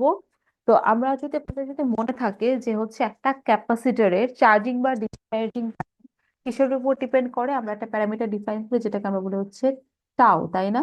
এই টাউ এর ভ্যালু কত হয়, আরসি হয়, তাই না? টাউ এর ভ্যালু হয় আরসি, এবং আমাদের চার্জিং বা ডিসচার্জিং টাইম ওভারঅল যেটা হয় সেটা হচ্ছে কত হয়, 5 টাউ। সো বেসিক্যালি আমরা যদি একটা ক্যাপাসিটির সার্কিটের ইকুইভ্যালেন্ট আরসির ভ্যালুটা বের করতে পারি, যে ইকুইভ্যালেন্ট আরসির ভ্যালুটা কত হবে, তাহলে সেখান থেকে আমরা কি করতে পারবো, ডিলে এস্টিমেট করে ফেলতে পারবো না, যে আমাদের ইকুইভ্যালেন্ট আরসি হচ্ছে এরকম, তাহলে আমাদের হচ্ছে সেখান থেকে সেটাই কি আমাদের টাও, সো আমাদের টোটাল চার্জিং বা ডিসচার্জিং টাইম হবে 5 টাও। তো সেখান থেকে আমরা কি করতে পারবো, আমাদের হচ্ছে ডিলেটা এস্টিমেট করতে পারবো। সো এই জিনিসটা হচ্ছে আমরা আরসি ডিলে মডেলে ইউজ করি। যেমন আমরা যদি একটু ইনভার্টারের ট্রানজিয়েন্ট রেসপন্সে ফেরত যাই, তাহলে আমরা আসলে বলতেছিলাম যে আমাদের হচ্ছে রাইজিং টাইমটা কি হবে, যে আমাদের এই পিমসটা দিয়ে এই ক্যাপাসিটরটা চার্জ হতে যে সময়টা লাগবে সেটাই কি হবে, তার রাইজিং টাইম। সেম ভাবে এই এনমসটা দিয়ে ক্যাপাসিটরটা ডিসচার্জ হতে যে সময়টা লাগবে সেটাই হবে কি, তার ডিসচার্জিং টাইম। সো আলটিমেটলি আপনি বলতে পারেন যে এই ক্যাপাসিটর যেটা এই মানে রেজিস্ট্যান্স যেটা আছে, মানে এখানে যে মসফেটটা আছে পিমস, এই পি মস এর জন্য যদি আমরা একটা করেসপন্ডিং ইকুইভ্যালেন্ট রেজিস্ট্যান্স লিখতে পারি আর পি, আর এখানে যদি আমরা এন মস এর জন্য করেসপন্ডিং একটা ইকুইভ্যালেন্ট রেজিস্ট্যান্স লিখতে পারি আর এন, সেক্ষেত্রে আমাদের হচ্ছে রাইজিং এর টাইমে বা টি আর, যে রাইজিং যে টাইমটা হবে সেটা আলটিমেটলি কত হবে, 5 × RPC। কারণ আমাদের চার্জিং হইতে বা ডিসচার্জিং হইতে আমাদের হচ্ছে যে টাইমটা লাগে সেটা হচ্ছে 5 টাও, এবং এই কেসে যেহেতু আমরা এই মসফেটটাকে আরপি রেজিস্ট্যান্স দিয়ে রিপ্লেস করে ফেলতে পারতেছি, তাহলে আমাদের হচ্ছে টাও এর ভ্যালু হবে RP × C। সেম ভাবে আমাদের হচ্ছে ফলিং টাইম যেটা, ডিএফ, সেটা তাহলে কত হবে আমাদের হচ্ছে 5টাও বা 5 RN × C। সো আমরা এই সিম্পলিফিকেশনটা আসলে ইউজ করবো আরসি মডেলে। তাহলে বেসিক্যালি আমরা কি করব, আমার যে মসফেট গুলো আছে সেই মসফেট গুলাকে আমরা হচ্ছে রেজিস্ট্যান্স এবং ক্যাপাসিট্যান্স দিয়ে রিপ্লেস করে দিব, ইকুইভ্যালেন্ট রেজিস্ট্যান্স এবং ক্যাপাসিট্যান্স দিয়ে রিপ্লেস করে দিব, ইকুইভ্যালেন্ট রেজিস্ট্যান্স এবং ক্যাপাসিট্যান্স দিয়ে রিপ্লেস করে দিয়ে এরপরে সেটা আমরা হচ্ছে ইউজ করব সার্কিটে। ওকে, সো সেখান থেকে আমরা হচ্ছে এরপরে তাও ক্যালকুলেট করে আমরা হচ্ছে ডিলেটা এস্টিমেট করব। আচ্ছা, এখন আমরা যদি হচ্ছে ইকুইভ্যালেন্ট রেজিস্ট্যান্স এবং ক্যাপাসিট্যান্সে যাই, আমাদের ফার্স্ট কাজ যেটা করতে হবে যে আমাদের কিছু ডেফিনেশন শিখতে হবে। তো ফার্স্ট যে ডেফিনেশনটা আমরা সেটা শিখবো, যে আমাদের ইকুইভ্যালেন্ট রেজিস্ট্যান্স, আমরা তো আসলে এখন ইকুইভ্যালেন্ট রেজিস্ট্যান্স ক্যাপাসিট্যান্স জানতে হবে। তার জন্য আমাদের ফার্স্ট যে ডেফিনেশন জানতে হবে সেটাকে আমরা বলতেছি unit transistor. Unit transistor. Okay, so unit transistor কি সেটা হচ্ছে আমরা ফার্স্টে শিখবো। তো ইউনিট ট্রানজিস্টর জিনিসটা আসলে কি বোঝানো হচ্ছে, যে আমাদের মসফেটের একটা জিনিস থাকে যেটাকে আমরা বলি ফিচার সাইজ। ঠিক আছে, মসফেটে একটা জিনিস থাকে যেটাকে আমরা বলি ফিচার সাইজ। তো আপনারা হচ্ছে এটা খুবই হয়তো বা শুনে থাকবেন, আপনারা ফোন কেনার টাইমে বা আপনারা যে কোনো গ্যাজেটস কেনার টাইমে আপনারা চেক করেন না যে হচ্ছে আমাদের এটার মধ্যে প্রসেসর কি আছে, এবং প্রসেসর যখন দেখেন তখন সেখানে লেখা থাকে না যে এই প্রসেসরটা কত ন্যানোমিটার টেকনোলজিতে আছে। এবার আপনারা হচ্ছে প্রসেসর চেক করেন যে স্ন্যাপড্রাগন নাকি এক্সিনস, তারপর হচ্ছে সেটা মানে কত টেকনোলজি, যে আমাদের 8 ন্যানোমিটার টেকনোলজি নাকি 5 ন্যানোমিটার টেকনোলজি, তাই না? এরকম লেখা থাকে কিন্তু আপনি যখন ওই প্রসেসর ডেসক্রিপশন পড়তে যাবেন তখন ওখানে লেখা থাকবে যেটা হচ্ছে 8 ন্যানোমিটার টেকনোলজি বা এটা আমার 5 ন্যানোমিটার টেকনোলজি। তো এই যে 8 nanometre technology, eight nanometre technology আসলে কি ইন্ডিকেট করে? এই 8 ন্যানোমিটার টেকনোলজি এটা ইন্ডিকেট করে যেটার ফিচার সাইজ হচ্ছে 8 ন্যানোমিটার।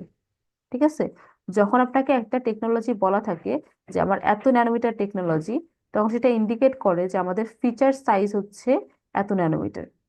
ঠিক আছে, ফিচার যে সাইজটা সেই ফিচার সাইজটা হচ্ছে আমার 8 ন্যানোমিটার। তো ফিচার সাইজ 8 ন্যানোমিটার এটা আবার কি ইন্ডিকেট করে?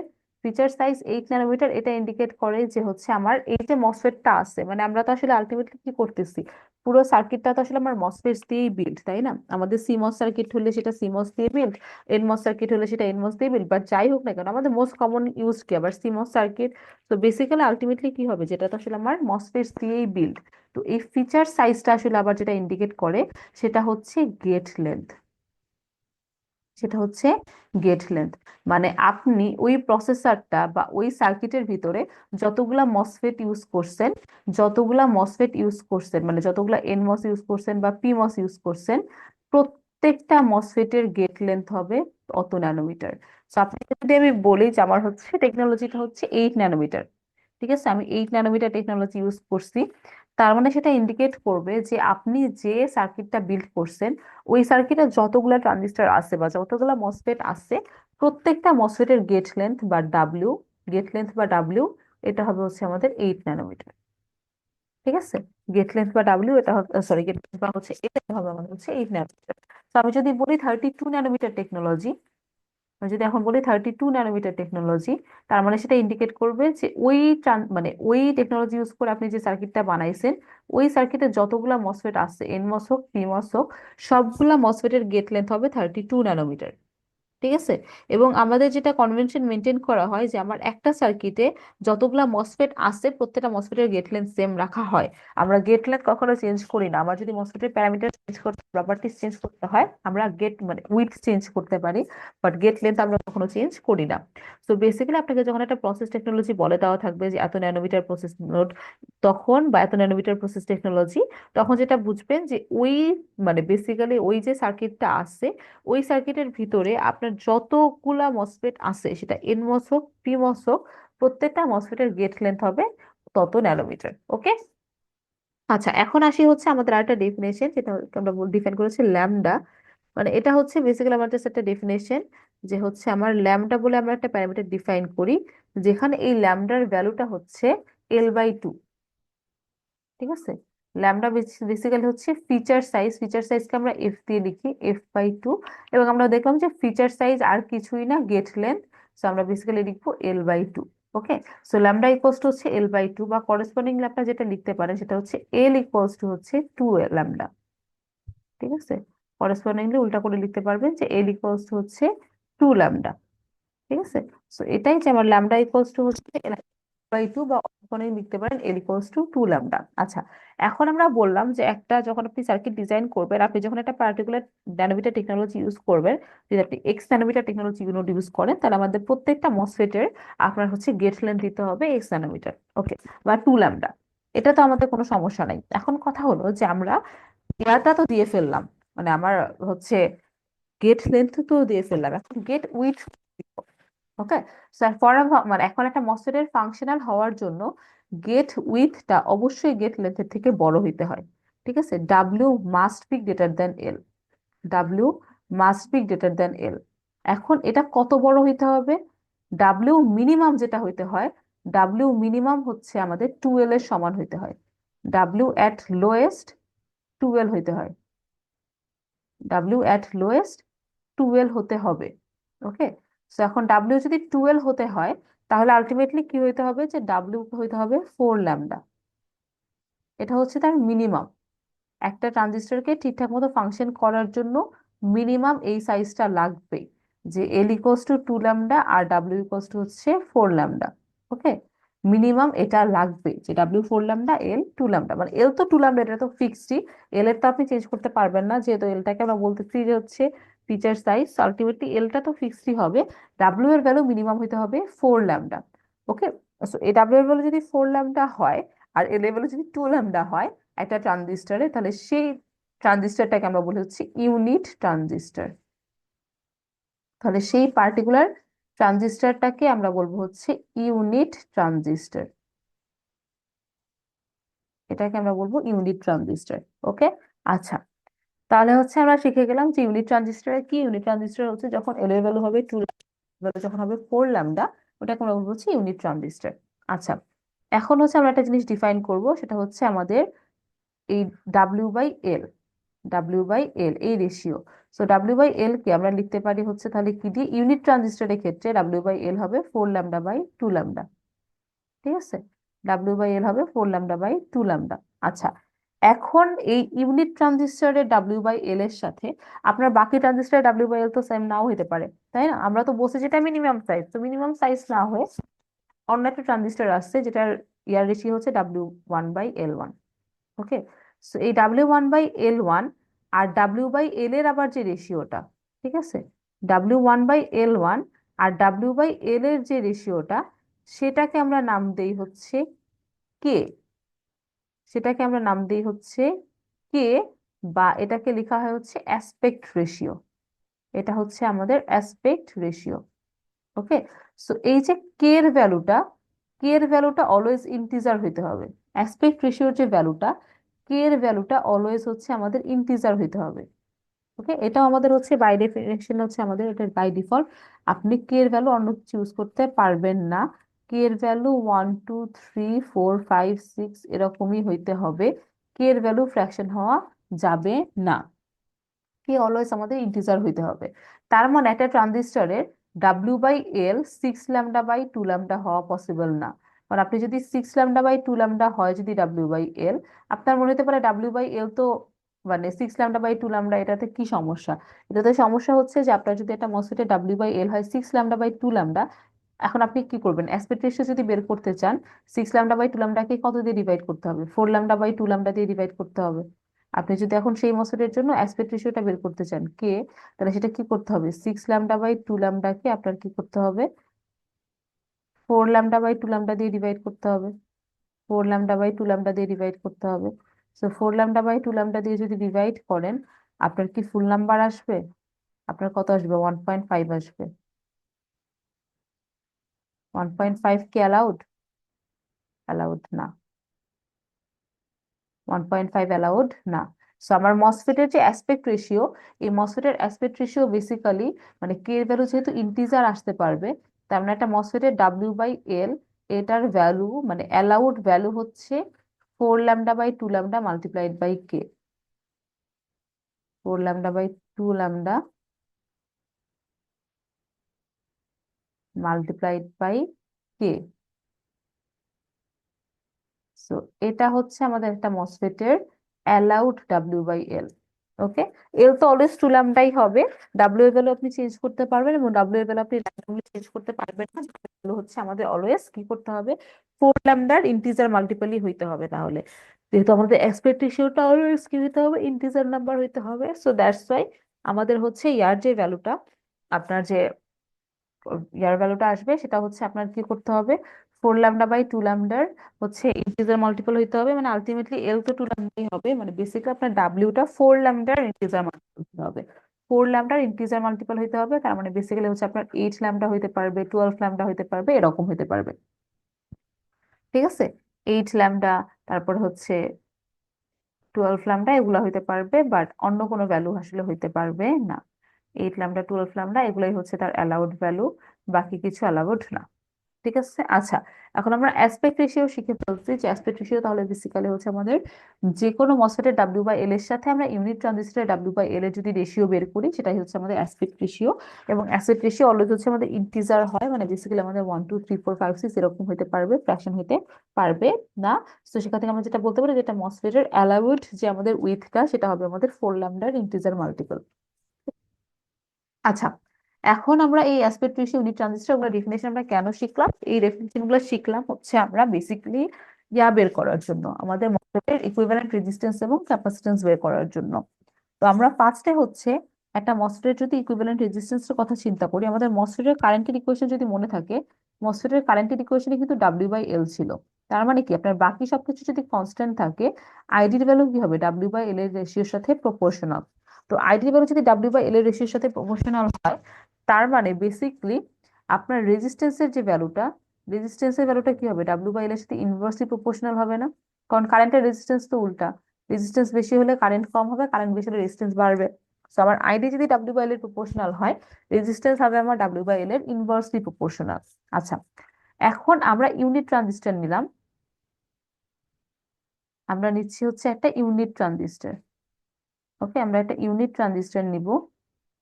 এই ইউনিট ট্রানজিস্টরের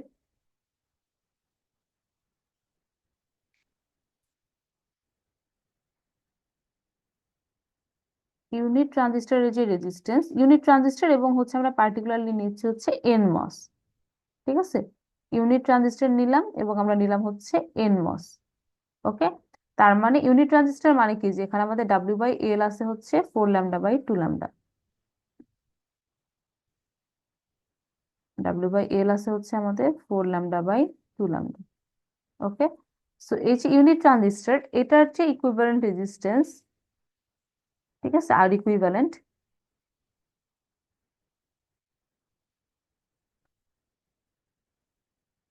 এই আর ইকুইভ্যালেন্টটাকে আমরা লিখতেছি হচ্ছে আর। ঠিক আছে, আমরা ডিফাইন করলাম এভাবে, যে আমাদের যে ইউনিট ট্রানজিস্টর যেটা, সেই ইউনিট ট্রানজিস্টরের যেটা ইকুইভ্যালেন্ট রেজিস্ট্যান্স, সেটা হচ্ছে আমাদের আর। ওকে, সো আমরা হচ্ছে ইউনিট ট্রানজিস্টরের যে ইকুইভ্যালেন্ট রেজিস্ট্যান্স, সেটাকে আমরা লিখতেছি হচ্ছে আর দিয়ে, এবং এটার যে মানে আমাদের হচ্ছে ইকুইভ্যালেন্ট ক্যাপাসিট্যান্স, এটাকে আমরা লিখতেছি হচ্ছে সি দিয়ে। ওকে, সো আমরা ডিফাইন করে ফেললাম যে আবার ইউনিট ট্রানজিস্টর ইকুইভ্যালেন্ট রেজিস্ট্যান্স হচ্ছে আর ইকুইভ্যালেন্ট, এটা ইকুয়ালস হচ্ছে আর, আর সি ইকুইভ্যালেন্ট এটা হচ্ছে সি। আচ্ছা, এখন আমার যদি ইউনিট ট্রানজিস্টর না হয়ে, ধরেন ইউনিট ট্রানজিস্টর আমার নাই, ইউনিট ট্রানজিস্টরের জায়গায় আমার অ্যাসপেক্ট রেশিও আছে হচ্ছে কে, অ্যাসপেক্ট রেশিও যদি কে থাকে, তার মানে আলটিমেটলি কি, যে আমার ডাব্লিউ বাই এল যেটা আছে, এই ডাব্লিউ বাই এল এর ভ্যালু কত থাকবে তাহলে, four lambda by two lambda multiplied by কে থাকবে না?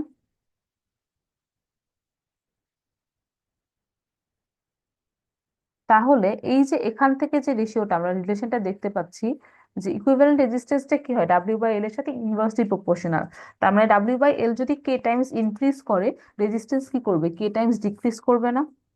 তাই তো হওয়ার কথা। তো আমরা বলছি যে ID proportional to W by L, distance is proportional to one by W by L. তো আমার ডাব্লিউ বাই এল এর ভ্যালু যদি হচ্ছে আমার কে টাইমস ইনক্রিজ করে, রেজিস্ট্যান্স তাহলে কি করবে, আমার কে টাইমস ডিক্রিজ করবে। সো ইউনিট ট্রানজিস্টরের ক্ষেত্রে আমার আর ইকুইভ্যালেন্ট, ইউনিট ট্রানজিস্টরের ক্ষেত্রে তো কে এর ভ্যালু ওয়ান।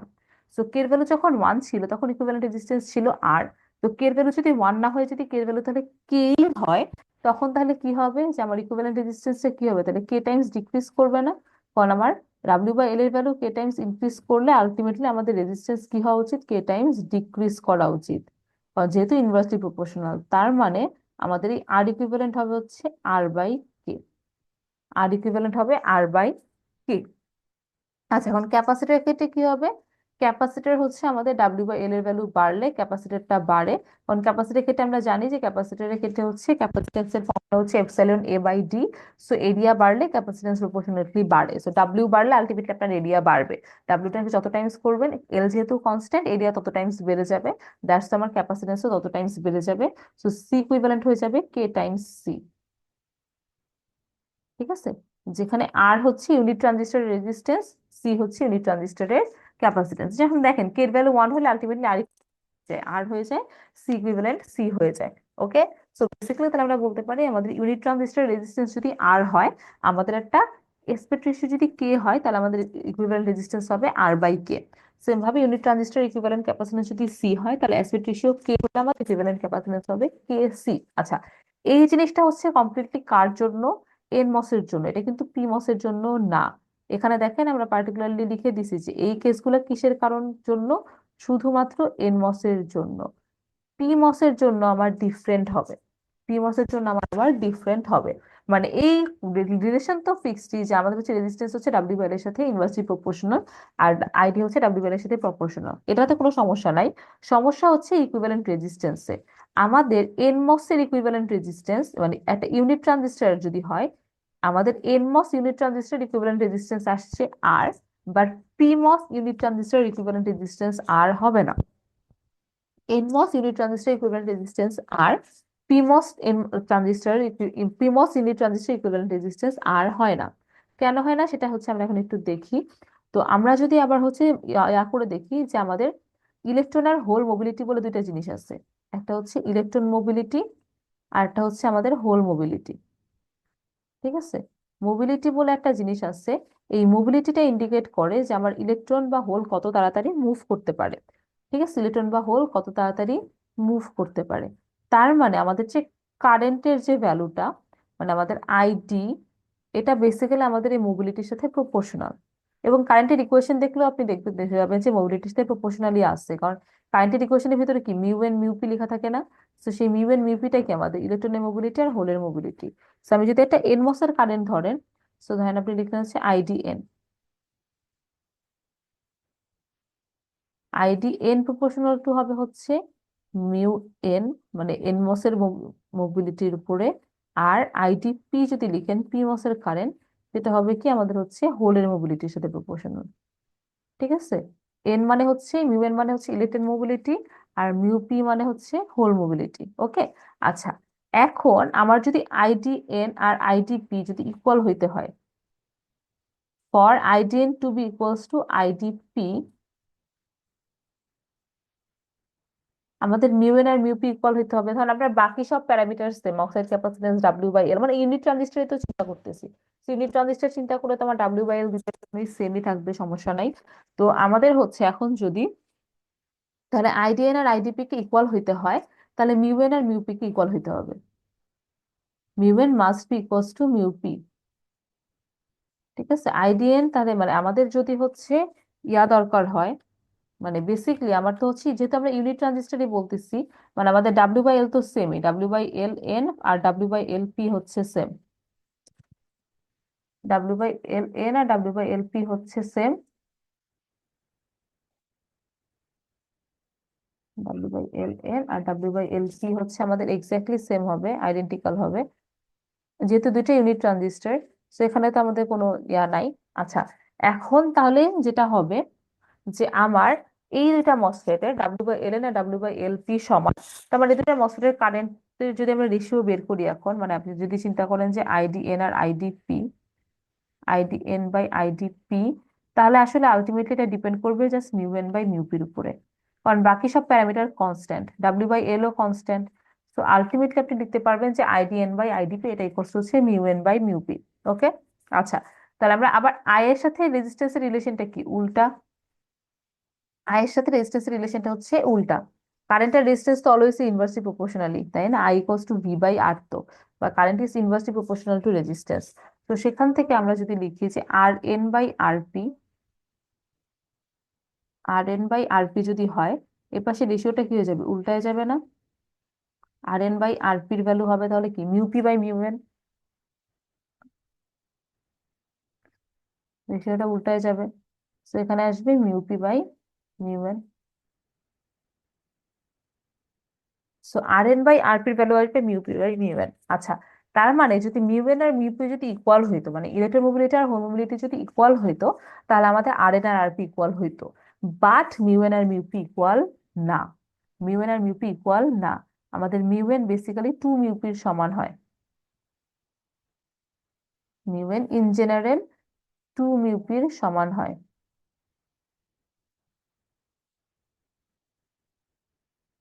মিউএন যদি টু মিউপির সমান হয়, তাহলে এখান থেকে আমরা কি লিখতে পারি যে হচ্ছে R N by R P, এটা equals to mu p by two মিউপি।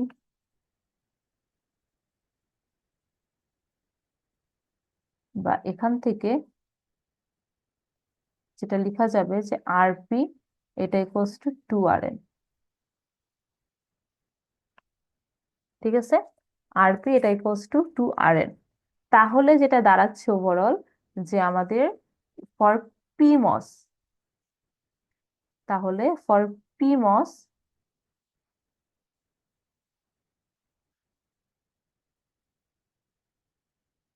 P মসের জন্য আমাদের ইকুইভ্যালেন্ট যে রেজিস্ট্যান্স আর ইকুইভ্যালেন্ট, এটা বেসিক্যালি হবে হচ্ছে আমাদের টু আর এর সমান।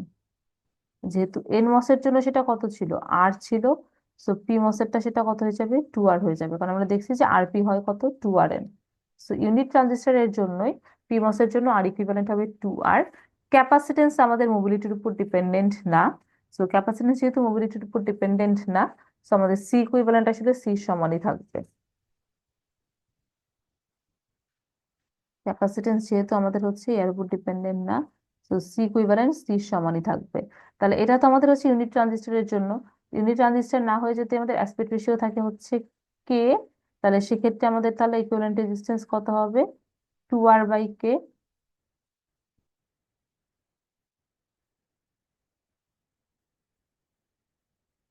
আর ইকুইভ্যালেন্ট ক্যাপাসিটেন্স কত হবে, কেসি। ঠিক আছে, তাহলে ওভারঅল আমরা যেটা বলতে পারি যে আমার হচ্ছে একটা এনমস এর ইকুইভ্যালেন্ট রেজিস্ট্যান্স ইউনিট ট্রানজিস্টর যদি হয় তাহলে সেটা হচ্ছে আর, আর মানে ইউনিট ট্রানজিস্টর হলে ক্যাপাসিটেন্স হচ্ছে সি। আর যদি অ্যাসপেক্ট রেশিও থাকে কে, তাহলে আবার এনমস এর রেজিস্ট্যান্স হবে হচ্ছে আর বাই কে, ক্যাপাসিটেন্স হবে কে সি। আর হচ্ছে আমাদের পিমস এর ক্ষেত্রে যদি ইউনিট ট্রানজিস্টর হয় তাহলে ইকুইভ্যালেন্ট রেজিস্ট্যান্স হয় টু আর, ক্যাপাসিটেন্স হয় সি। আর যদি হচ্ছে আমাদের কি হয় ইকুইভ্যালেন্ট মানে ইয়া না হয়ে, যদি আমাদের ইউনিট ট্রানজিস্টর না হয়ে যদি অ্যাসপেক্ট রেশিও হয় কে, তখন আমার ইকুইভ্যালেন্ট রেজিস্ট্যান্স হয় two R by K, capacitance হয় K C. Okay, that's all. তাহলে এটা হচ্ছে আমাদের আর এবং সির ভ্যালুটা আমরা শিখে গেলাম যে আমাদের ইকুইভ্যালেন্ট রেজিস্ট্যান্স এবং ইকুইভ্যালেন্ট ক্যাপাসিট্যান্স কত হবে। আচ্ছা, এখন হচ্ছে আমরা তো মসফেট কে কি করব, ইকুইভ্যালেন্ট রেজিস্ট্যান্স এবং ক্যাপাসিট্যান্স দিয়ে রিপ্লেস করব। তো মসফেট কে যখন আমরা রিপ্লেস করব তখন আমরা আসলে কিভাবে রিপ্লেস করব, যদি আমরা একটা এনমস চিন্তা করি, ধরেন একটা এনমস চিন্তা করতেছি। তো আপনাদের মনে থাকার কথা যে আমরা হচ্ছে তিন ধরনের ক্যাপাসিট্যান্স পড়ছিলাম।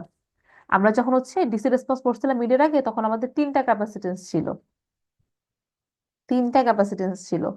তার মানে আমার হচ্ছে যে কোনো একটা মসফেটের সাথে ক্যাপাসিট্যান্স থাকে হচ্ছে টোটাল তিনটা। ওকে, সো আমার হচ্ছে সেই তিনটা ক্যাপাসিট্যান্স কি কি ছিল, যে একটা ছিল গেটের সাথে, একটা ছিল ড্রেনের সাথে, আর একটা ছিল সোর্সের সাথে। ওকে, একটা ছিল গেটের সাথে, একটা ছিল ড্রেনের সাথে, একটা ছিল সোর্সের সাথে। সো আমরা এখনো তাই করব যে আমরা একটা মসফেট যখন ড্র করব, এই মসফেটের গেট থেকে একটা ক্যাপাসিট্যান্স বের করব, ড্রেন থেকে একটা ক্যাপাসিট্যান্স বের করব, সোর্স থেকে একটা ক্যাপাসিট্যান্স বের করব। ঠিক আছে, সো এনমস এর ক্ষেত্রে এই ক্যাপাসিট্যান্স গুলো থাকবে হচ্ছে এই তিনটা টার্মিনাল থেকে গ্রাউন্ডের ভিতরে। কারণ এই ক্যাপাসিট্যান্স গুলো যদি মনে থাকে, এই ক্যাপাসিট্যান্স গুলো ছিল gate body capacitance, drain body capacitance আর সোর্স বডি ক্যাপাসিট্যান্স। মানে গেট থেকে বডির ভিতরের ক্যাপাসিট্যান্স, ড্রেন থেকে বডির ভিতরে ক্যাপাসিট্যান্স, আর সোর্স থেকে বডির ভিতরে ক্যাপাসিট্যান্স। এবং একটা এনমস এর ক্ষেত্রে আমাদের হচ্ছে বডি অলওয়েজ গ্রাউন্ডেড থাকে, বডি অলওয়েজ থাকে গ্রাউন্ডেড। দ্যাটস আমরা কি করতেছি যে এই টার্মিনাল গুলো থেকে গ্রাউন্ডের ভিতরে ক্যাপাসিট্যান্স ড্র করতেছি।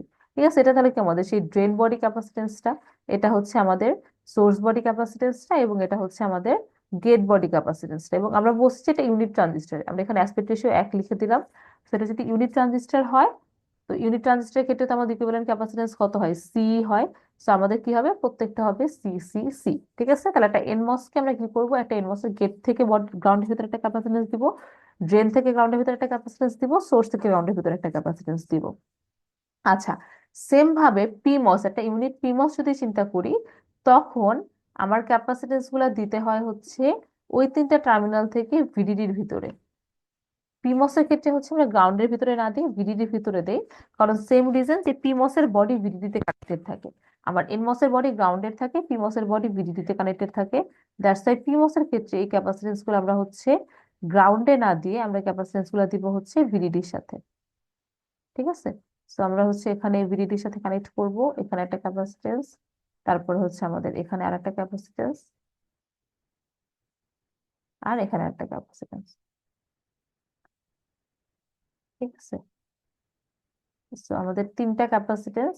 আচ্ছা, এটা তো গেল ক্যাপাসিটেন্স, আমাদের তো রেজিস্ট্যান্সও দিতে হবে। তো রেজিস্ট্যান্সের জন্য তাহলে আমরা নেক্সট কি করব, যে হচ্ছে আমরা এই যে মসফেটটা আছে এই মসফেটটা কি করে দিব, মসফেটটাকে এখন হচ্ছে আমরা রেজিস্ট্যান্স দিয়ে রিপ্লেস করে দিব। মসফেটের যে জায়গাটা আছে এই জায়গাটায় হচ্ছে আমরা এখন রেজিস্ট্যান্স বসায় দিব। ওকে, তো আমরা ইউনিট ট্রানজিস্টর যেহেতু চিন্তা করছি, ইউনিট ট্রানজিস্টরের ক্ষেত্রে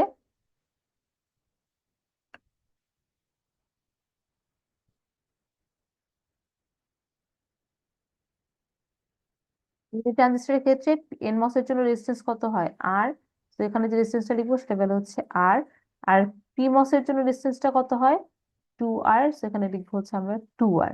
আচ্ছা, এবং গেটের সাথে কি ড্রেন এবং সোর্সের ভিতরে একটা গ্যাপ ছিল না, সেখানে কিন্তু সেই গ্যাপটা রাখতে হবে, এটা কিন্তু কানেক্ট করে দেওয়া যাবে না। আমরা যে গেটের সাথে যে আমাদের, কারণ আমার রেজিস্ট্যান্স যেটা সেটা কিন্তু আমার ড্রেন এবং সোর্স টার্মিনালের ভিতরে, সো গেটের সাথে যে আমার একটা ব্রেক ছিল কানেকশনে, সেই কানেকশন ব্রেকটা এখানেও থাকবে। ঠিক আছে, তো ওভারঅল তাহলে আমাদের হচ্ছে একটা এনমস কে আমার এভাবে রিপ্লেস করতে হবে, আর একটা পিমস কে আমার এভাবে রিপ্লেস করতে হবে। ঠিক আছে, বোঝা গেছে? আচ্ছা, তাহলে এখন আমরা একটু স্লাইডে ফেরত যাই। তো তাহলে হচ্ছে আমাদের আরসি ডিলে মডেল এখানে এটাই লেখা আছে যে আমরা কি করব, ইফেক্টিভ রেজিস্ট্যান্স এবং ইফেক্টিভ যে ক্যাপাসিটেন্সটা আছে সেগুলা দিয়ে আমরা এনমস এবং পিমস কে রিপ্লেস করে দিব। এই যে বলছি যে একটা ইউনিট ট্রানজিস্টরের জন্য এনমস এর জন্য ইফেক্টিভ রেজিস্ট্যান্স হবে আর, আর যদি আমাদের অ্যাসপেক্ট রেশিও হয় যদি কে, তাহলে সেক্ষেত্রে আমাদের হচ্ছে ইউনিট রেজিস্ট্যান্স ইকুইভ্যালেন্ট রেজিস্ট্যান্স হচ্ছে হবে আর বাই কে। আর পিমস এর জন্য ইউনিট ট্রানজিস্টরের ক্ষেত্রে রেজিস্ট্যান্স কত হয়, 2R। আর যদি কে টাইমস উইডথ হয়, তার ওয়াইড হয়, সেক্ষেত্রে সেটা হবে 2R বাই কে। আবার সেভাবে ক্যাপাসিটর হচ্ছে কি হবে, এনমস এর জন্য হচ্ছে সি, আর হচ্ছে মানে ইউনিট এনমস হলে সি, আর কে টাইমস হলে সেটা কে সি। পিমস এর জন্য সেম, ইউনিট পিমস হলে সেটা হচ্ছে সি, আর যদি হচ্ছে কে টাইমস ওয়াইড হয় তাহলে সেটা হবে হচ্ছে কে সি। আচ্ছা, আর এই যে ইকুইভ্যালেন্ট আরসি সার্কিট দেওয়া আছে এখানে, যে গেট টার্মিনাল এখানে একটা ব্রেক দেওয়া আছে, গেট টার্মিনাল থেকে এখানে একটা সুইচ ওপেন করে দেওয়া হয়েছে। আর এখানে যে আমাদের কেসি ড্রেন থেকে একটা ক্যাপাসিটেন্স আছে কেসি, সোর্স থেকে একটা ক্যাপাসিটেন্স আছে কেসি, গেট থেকে একটা ক্যাপাসিটেন্স আছে কেসি, আর রেজিস্ট্যান্স হবে কত, আর বাই কে। এবং এটা এনমস, এর জন্য সবগুলো ক্যাপাসিটেন্স কানেক্টেড হচ্ছে গ্রাউন্ডের সাথে। আর সেম ভাবে পিমস, পিমস এর ক্ষেত্রে কত হবে, ইকুইভ্যালেন্ট রেজিস্ট্যান্স হচ্ছে 2R বাই কে, ক্যাপাসিটেন্স হচ্ছে কেসি সবগুলো, তো তিনটা কেসি, এবং এখানে ক্যাপাসিটেন্স গুলো কানেক্টেড হচ্ছে আমার ভিডিডির সাথে, কারণ যেহেতু এটা আমাদের হচ্ছে পিমস। ওকে, এই তো তাহলে আমাদের ইকুইভ্যালেন্ট আরসি সার্কিটস আমরা পেয়ে গেছি। আচ্ছা, এখন ইকুইভ্যালেন্ট আরসি সার্কিটস দিয়ে আমরা কি করব, ইকুইভ্যালেন্ট আরসি সার্কিটস দিয়ে আমরা হচ্ছে ডিলে এস্টিমেট করব। তো ডিলে এস্টিমেট করার জন্য আমার কিছু স্টেপস লাগবে, তার আগে আমরা হচ্ছে একটা জিনিস শিখে নেই, সেটা হচ্ছে ড্রাইভার, লোড, আর হচ্ছে ফ্যান আউট। তো ড্রাইভার কি, ধরেন আপনি হচ্ছে আসলে একটা সার্কিট যখন চিন্তা করবেন তখন আসলে কি হবে, যে আমার একটা লজিক সার্কিটের ভিতরে আমার একটা সার্কিটের আউটপুট কি হবে, আর একটা সার্কিটের ইনপুটে যাবে, এবং সেটা একটা সার্কিটের ইনপুটে না গিয়ে আমার অনেকগুলো সার্কিটের ইনপুটে যেতে পারে, তাই না? যে আমার একটা আউটপুট নিয়ে আমি তিনটা, ধর আপনার হচ্ছে ফার্স্টে একটা অ্যান্ড গেট আছে, এই অ্যান্ড গেটের যে আউটপুটটা সেটা আমার পরবর্তীতে তিনটা অ্যান্ড গেটের ইনপুটে গেছে, হতেই তো পারে। তো আমার ফার্স্টের যে অ্যান্ড গেটটা থাকবে, যেটার আউটপুটটা পরের তিনটা অ্যান্ড গেটের ইনপুট হিসাবে গেছে, ফার্স্টের অ্যান্ড গেটটাকে আমরা বলবো হচ্ছে ড্রাইভার, কারণ সেটার আউটপুটটা আমার অন্য তিনটা অ্যান্ড গেটকে ড্রাইভ করতেছে, কারণ আমার ওইটার আউটপুটটা অন্য তিনটে অ্যান্ড গেটের ইনপুট হিসাবে গেছে। দ্যাটস আমরা বলতে পারি যেটা আউটপুটটা অন্য তিনটা অ্যান্ড গেটের অ্যান্ড কে ড্রাইভ করতেছে। ঠিক আছে, সো ফার্স্টে যে ড্রাইভার, যে অ্যান্ড গেটটা থাকবে সেটা হচ্ছে ড্রাইভার, আর পরের যে তিনটা অ্যান্ড গেট থাকবে সেটাকে আমরা বলি হচ্ছে লোড। আচ্ছা, এই লোডকে আবার ফ্যান আউটও বলা হয়। ফ্যান আউট হচ্ছে বেসিক্যালি যে আমার একটা সার্কিটের বা একটা মানে লজিক গেটের আউটপুট কয়টা গট গেটের ইনপুটে গেছে, যেমন আমরা বললাম যে হচ্ছে একটা অ্যান্ড গেটের আউটপুট তিনটা অ্যান্ড গেটের ইনপুটে গেছে, তাহলে সেক্ষেত্রে আমার ফ্যান আউট হচ্ছে 3। ওকে, সেক্ষেত্রে ফ্যান আউট হচ্ছে 3, যে আমার একটা আউটপুট তিনটার ইনপুটে গেছে। ঠিক আছে, সো আমার হচ্ছে লোড যে কয়টা, নাম্বার অফ লোডসকে আমরা আবার হচ্ছে ফ্যান আউটও বলে থাকি। আচ্ছা, তো এখন আমরা যেটা করব যে হচ্ছে এখন একটা ধরেন ইনভার্টারের হচ্ছে আমরা একটা বের করতে চাচ্ছি, ডিলে এস্টিমেট করতে চাচ্ছি। সো এটার জন্য আমাদের যে স্টেপস গুলা থাকবে সেই স্টেপস গুলা কি কি? ফার্স্ট স্টেপ হবে হচ্ছে আমাদের ফিজিক্যাল ডেভেলপ মডেল করা, বা আমাদের সিমস সার্কিটটাকে আমরা ড্র করে নিব, ঠিক আছে? ফার্স্ট স্টেপ এটা হবে যে আমাদের সিমস সার্কিটটাকে আমরা ড্র করে নিব। পিমস সার্কিটটা ড্র করা হয়ে গেলে এরপরে হচ্ছে আমরা যেটা করব যে আমার এনমস এবং পিমস যে ট্রানজিস্টর গুলো থাকবে এগুলোর আমরা অ্যাপ্রোপ্রিয়েট উইথ চুজ করব। ঠিক আছে, এনমস এবং পিমস যে সার্কিট গুলো আছে এগুলোর হচ্ছে আমরা অ্যাপ্রোপ্রিয়েট যে উইথ গুলা, সেই অ্যাপ্রোপ্রিয়েট উইথ কে সেটা হচ্ছে আমরা চুজ করব। এরপরে হচ্ছে আমরা এই কে যে ভ্যালুটা ক্যালকুলেট করছি সেটা দিয়ে আমরা হচ্ছে অ্যাপ্রোপ্রিয়েটলি ক্যাপাসিট্যান্স গুলা প্লেস করব। এই ক্যাপাসিট্যান্স প্লেস করার পর আমরা যেটা করব যে আমরা ক্যাপাসিট্যান্স কিছু কম্বাইন করতে পারি। আমরা কিছু ক্যাপাসিট্যান্স কম্বাইন করতে পারবো, কিছু ক্যাপাসিট্যান্স রিজেক্ট করতে পারবো। তো আমরা ওই কম্বাইন এবং রিজেক্ট করে কিছু ক্যাপাসিট্যান্স বাদ দিয়ে আমরা একটা সিম্পলিফাইড সার্কিট বানাই ফেলবো। এরপরে হচ্ছে ট্রানজিস্টর গুলাকে আমরা ফাইনালি রেজিস্টার দিয়ে রিপ্লেস করে ফেলবো, এবং এরপরে যদি আমাদের সার্কিটটা সিম্পল এনাফ হয় তাহলে সেখান থেকে আমরা ডিলেটা ক্যালকুলেট করে ফেলতে পারবো। ওকে, আচ্ছা। তো এখানে আমাদের হচ্ছে ফার্স্টে হচ্ছে একটা এক্সাম্পল বলা আছে, যেখানে হচ্ছে কি বলা হয়েছে যে calculate the RC propagation delay for an unit inverter driving another unit inverter. ঠিক আছে, driving another unit inverter each having equal fall and rise resistance, each having equal fall and rise resistance. আচ্ছা, তো এই যে আমাদের equal fall and rise resistance বলে দিচ্ছে, এই জিনিসটা থেকে আসলে আমাদের করতে হবে। আমাদের ওখানে কোশ্চেনটা মানে মনে হতে পারে যে আমরা কে এর ভ্যালুটা কিভাবে ক্যালকুলেট করব। তো কে এর ভ্যালু ক্যালকুলেশন হচ্ছে হিন্টস হচ্ছে এটা যে আমাদের equal fall and rise resistance আছে। সো ইকুয়াল ফল এবং রাইজ রেজিস্ট্যান্স বানানোর জন্য আমার অ্যাপ্রোপ্রিয়েটলি কে এর ভ্যালুটা সিলেক্ট করতে হবে। আচ্ছা, তো আমরা স্টেপ বাই স্টেপ যাই। তো ফার্স্ট স্টেপ কি যে আমাদের সিমস সার্কিটটাকে ড্র করা। ফার্স্ট স্টেপ হচ্ছে সিমস সার্কিটটাকে ড্র করা। তো আমরা ফার্স্টে সুন্দর মতো বলে দেওয়া হয়েছে যে একটা ইউনিট ইনভার্টার আর একটা ইউনিট ইনভার্টারটাকেই ড্রাইভ করতেছে, মানে আমার একটা ইনভার্টারের আউটপুট আর একটা ইনভার্টার ইনপুট হিসাবে গেছে। So আমরা সেই অনুযায়ী সার্কিটটা এঁকে ফেলছি যে আমাদের এটা একটা ইনভার্টার, এটা আরেকটা ইনভার্টার। ফার্স্ট যে আউটপুটটা আছে সেটা আমাদের সেকেন্ডটার ইনপুট হিসাবে গেছে। ওকে, সো এটাই হচ্ছে আমাদের ফার্স্ট স্টেপ। আচ্ছা, সেকেন্ড স্টেপে যেটা বলা হয়েছে যে হচ্ছে আমাদের কে এর ভ্যালু ক্যালকুলেট করতে হবে। আচ্ছা, এখন কোশ্চেনে বলা আছে কি equal rise and fall resistance. আচ্ছা, রাইজ রেজিস্ট্যান্স কোনটা হবে আর ফল রেজিস্ট্যান্স কোনটা হবে? আমরা বলছি যে রাইজিং আমার আউটপুট রাইজ হবে কখন, যখন আমার পুল আপ নেটওয়ার্ক অ্যাক্টিভ থাকবে। পুল আপ নেটওয়ার্ক যখন অ্যাক্টিভ থাকবে তখন সেটাকে আমরা বলবো হচ্ছে রাইজ, তাই না? কারণ তখন আমাদের আউটপুট কি হবে, ওয়ান হবে, জিরো থেকে ওয়ান হবে। আপ পুল করতেছে মানে কি, জিরো থেকে ওয়ান হচ্ছে মানে আমার আউটপুট রাইজ হচ্ছে। তার মানে আমাদের রাইজ নেটওয়ার্ক যেটা সেটা হচ্ছে আমাদের পুল আপ নেটওয়ার্ক। আর যখন আউটপুটটা জিরো হয় তখন সেটা কাজ করে কাছে কি কি দ্বারা, পুল ডাউন নেটওয়ার্ক দিয়ে। ঠিক আছে, সো আমাদের বেসিক্যালি এই যে এনমস পিমস নেটওয়ার্ক যেটা সেটাই কি আমাদের রাইজ নেটওয়ার্ক, আর এনমস নেটওয়ার্ক যেটা সেটাই কি আমাদের হচ্ছে ফল নেটওয়ার্ক। সো বেসিকলি এই পিমস এর যে রেজিস্ট্যান্স সেটাকেই তাহলে আমরা কি বলবো, তাহলে হচ্ছে আমাদের পিমস এরটাকে আমরা বলবো হচ্ছে রাইজ রেজিস্ট্যান্স, আর এনমস রেজিস্ট্যান্সটাকে আমরা কি বলবো, ফল রেজিস্ট্যান্স। তো এখানে কি বলা হয়েছে যে আপনার রাইজ রেজিস্ট্যান্স আর ফল রেজিস্ট্যান্স ইকুয়াল হইতে হবে। তার মানে কি হইতে হবে যে আরপি আর আর এন কি হইতে হবে, ইকুয়াল হইতে হবে। আরপি আর আর এন কি হইতে হবে, ইকুয়াল হইতে হবে। আচ্ছা, এখন আরপির ভ্যালু কত হবে? আমার যদি অ্যাসপেক্ট রেশিও যদি কে হয়, আরপির ভ্যালু কত হয়, টু আর বাই কে। এটা তো আমরা ডেফিনেশনে শিখে আসছি। অ্যাসপেক্ট রেশিও যদি কে হয় তাহলে আরপির ভ্যালু হবে টু আর বাই কে। আর যদি হচ্ছে আমাদের এসপেক্ট রেশিও কে হয়, আর এন এর ভ্যালু কত হবে, আর বাই কে।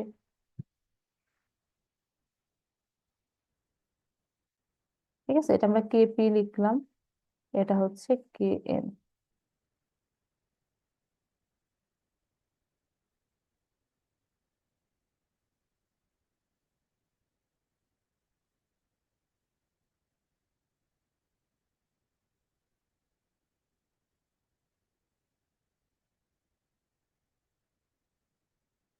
এখানে এটা হচ্ছে আমার কে এন।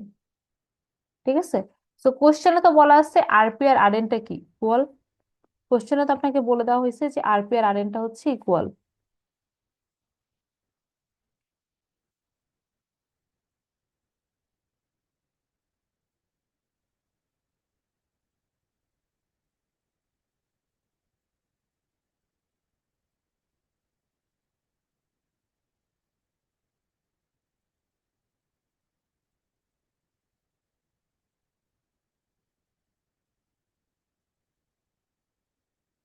কোশ্চেন আপনাকে কি বলা হয়েছে যে আরপি আর আরএনটা হচ্ছে ইকুয়াল। সো আরপি আর আরএন যদি ইকুয়াল হয়, আরপি কত ছিল?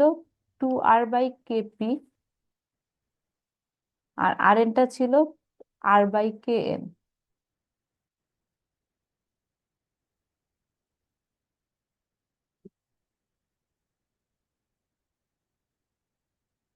r/kn, তাহলে এখান থেকে আমরা যদি সাইড চেঞ্জ করি তাহলে লেখা যায় যে হচ্ছে kn/kp,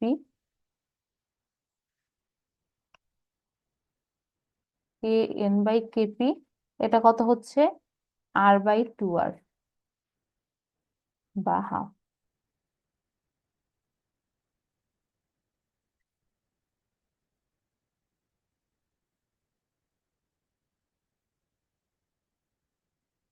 r/2r বা হচ্ছে হাফ।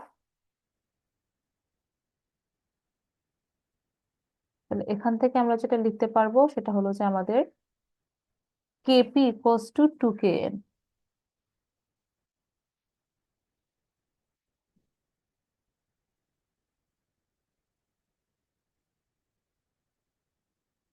Equals to 2kn। আচ্ছা, so KP equals to 2kn। তার মানে বেসিকলি আপনার যদি হচ্ছে এখন আপনি ক্যালকুলেশনে যান, তাহলে মানে আলটিমেটলি আপনার হচ্ছে কেপি ইকুয়ালস টু 2kn, যেহেতু আমরা পেয়ে গেছি, আমরা kn লিখবো হচ্ছে 1, kn লিখবো হচ্ছে 1, তাহলে কেপি হবে হচ্ছে আমাদের 2। তার মানে আমাদের এটা হবে হচ্ছে 1, এন মস গুলো সব হচ্ছে 1, আর পি মস গুলোর অ্যাসপেক্ট রেশিও হবে হচ্ছে 2। ওকে, সো এখান থেকে হচ্ছে তাহলে আমাদের কে ক্যালকুলেট হয়ে গেল। তাহলে যে কে ক্যালকুলেট করার কন্ডিশন কি ছিল? যে equal fall and rise resistance.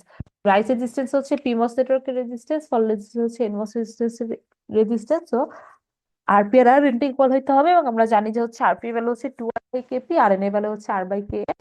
So RP আর আর এন ইকুয়াল করতে গেলে আমার কে এর আর কেপি হইতে হবে কত? kn/kp হইতে হবে হাফ, বা kn হচ্ছে 1, কেপি 2। তো এখান থেকে আমরা কে ভ্যালুটা ক্যালকুলেট করে ফেলছি, করলে এরকম আসছে যে আমাদের হচ্ছে 1 2 1 2 হয়ে গেল। তাহলে পরের স্টেপ কি হবে? আমার ইকুইভ্যালেন্ট রেজিস্ট্যান্স এবং ক্যাপাসিট্যান্স রিপ্লেস করা। তো এই যে পরের স্টেপে কি দেখেন, আমরা প্রত্যেকটা থেকে কি করছি, তিনটা টার্মিনাল থেকে তিন করে রেজিস্ট্যান্স, তিনটা করে ক্যাপাসিট্যান্স দিয়েছি, যে আমাদের গেট থেকে একটা, সোর্স থেকে একটা, ড্রেন থেকে একটা। পি মসের গুলো কি হবে? গেট থেকে ভিডিডি, সোর্স থেকে ভিডিডি, ড্রেন থেকে ভিডিডি। এন মসের গুলো কি হবে? গেট থেকে গ্রাউন্ড, সোর্স থেকে গ্রাউন্ড, ড্রেন থেকে গ্রাউন্ড। ওকে, সো এটা আমাদের ফার্স্ট স্টেজ। সেম ভাবে আমরা সেকেন্ড স্টেজটার জন্য করছি, কোনো ডিফারেন্স নাই, একই। আচ্ছা, এটা তাহলে আমাদের স্টেপ 3 ছিল। স্টেপ 4-এ গিয়ে বলা হয়েছে কি যে আমরা কিছু ক্যাপাসিট্যান্স কে বাদ দিব, কিছু ক্যাপাসিট্যান্স কে কম্বাইন করে ফেলবো। তো কিভাবে আমরা বাদ দিতে পারি? এখানে যদি খেয়াল করে দেখেন, এই যে ক্যাপাসিটরটা আছে 2C ক্যাপাসিটরটা, এই দুই টার্মিনালের কি ভিডিডি না? এখানেও ভিডিডি, এখানেও ভিডিডি। সো ক্যাপাসিটরের দুই টার্মিনালের ভোল্টেজ যদি সেম হয়, মানে দুই টার্মিনাল যদি একই জিনিস থাকে, আলটিমেটলি কি ক্যাপাসিটরের কোনো সিগনিফিকেন্স আছে? নাই, এটা বাদ। সেম ভাবে দেখেন এই নিচের যে ক্যাপাসিটরটা আছে, এটার ক্ষেত্রে কত? এখানেও গ্রাউন্ড, এখানেও গ্রাউন্ড, সেটাও কি হয়ে যাবে? বাদ। ওকে, ঠিক আছে। তাহলে সেম ভাবে আমাদের এটার ক্ষেত্রেও দেখেন, এখানে হচ্ছে আমাদের কি দুই টার্মিনাল এই ভিডিডি, সো এটাও আমরা কি করে দিতে পারি? বাদ দিয়ে দিতে পারি সরাসরি, যেটা কোনো সিগনিফিকেন্সই নাই। সেম ভাবে এখানেও দুইটাই গ্রাউন্ডের ভিতরে আছে, সো এটাকে আমরা বাদ দিয়ে দিতে পারি। ওকে, সো এই চারটা ক্যাপাসিটর বাদ হয়ে গেল। আচ্ছা, এখন আসা যাক এই যে এ টার্মিনাল। দেখেন তো, এই যে সি এবং 2C, এখানে সি এবং এখানে কে 2C, দুইটাই কি এ টার্মিনালের সাথে কানেক্টেড না? এই এ টার্মিনালের সাথেই তো আমার দুইটা কানেক্টেড। আমরা কি করতে পারবো? এই দুটাকে আলাদা আলাদা না রেখে, এই দুটাকে অ্যাড করে 3C লিখে দিতে পারবো। তাহলে এই দুটাকে রিপ্লেস করে আমরা করতে পারবো কি, শুধু 3C দিয়ে রিপ্লেস করে দিতে পারবো। সেম ভাবে এখানে যদি ওয়াই টার্মিনালের দিকে তাকান, এই ওয়াই থেকে কি এই 2C কানেক্টেড, এই সি কানেক্টেড, আবার এই যে এখান থেকেই কিন্তু এই 2Cও কানেক্টেড, এই সিও কানেক্টেড। তার মানে আমাদের এই ওয়াই ওয়াই টার্মিনালের সাথে টোটাল আমার চারটা ক্যাপাসিট্যান্স কানেক্টেড, এই 2C, এই সি, এই সি, আর এই 2C। সো এইগুলো মিলে সবগুলো মিলে কত হবে? 6C। আমরা ওয়াই টার্মিনালে এই চারটা ক্যাপাসিট্যান্স কে আমরা রিপ্লেস করে দিব 6C দিয়ে। সেম ভাবে এখানে ফাইনাল আউটপুট যে টার্মিনাল, এখানে আমরা যদি ফাইনাল আউটপুট টার্মিনাল লিখি, এখান থেকে কয়টা ক্যাপাসিটর কানেক্টেড? দুইটা, এই 2C, আর এখানে একটা সি। তাহলে এখানে আমরা টোটাল রিপ্লেস করে দিতে পারবো কি দিয়ে? 3C দিয়ে। সো পরের স্টেপে গিয়ে আলটিমেটলি আমার এখানে একটা ক্যাপাসিটর থাকবে যেটা ভ্যালু হচ্ছে 3C, এখানে একটা থাকবে যেটা ভ্যালু 6C, এখানে একটা থাকবে যেটা ভ্যালু 3C। ওকে, সো আমরা পরের স্টেপে গিয়ে এটাই দেখতে পাবো।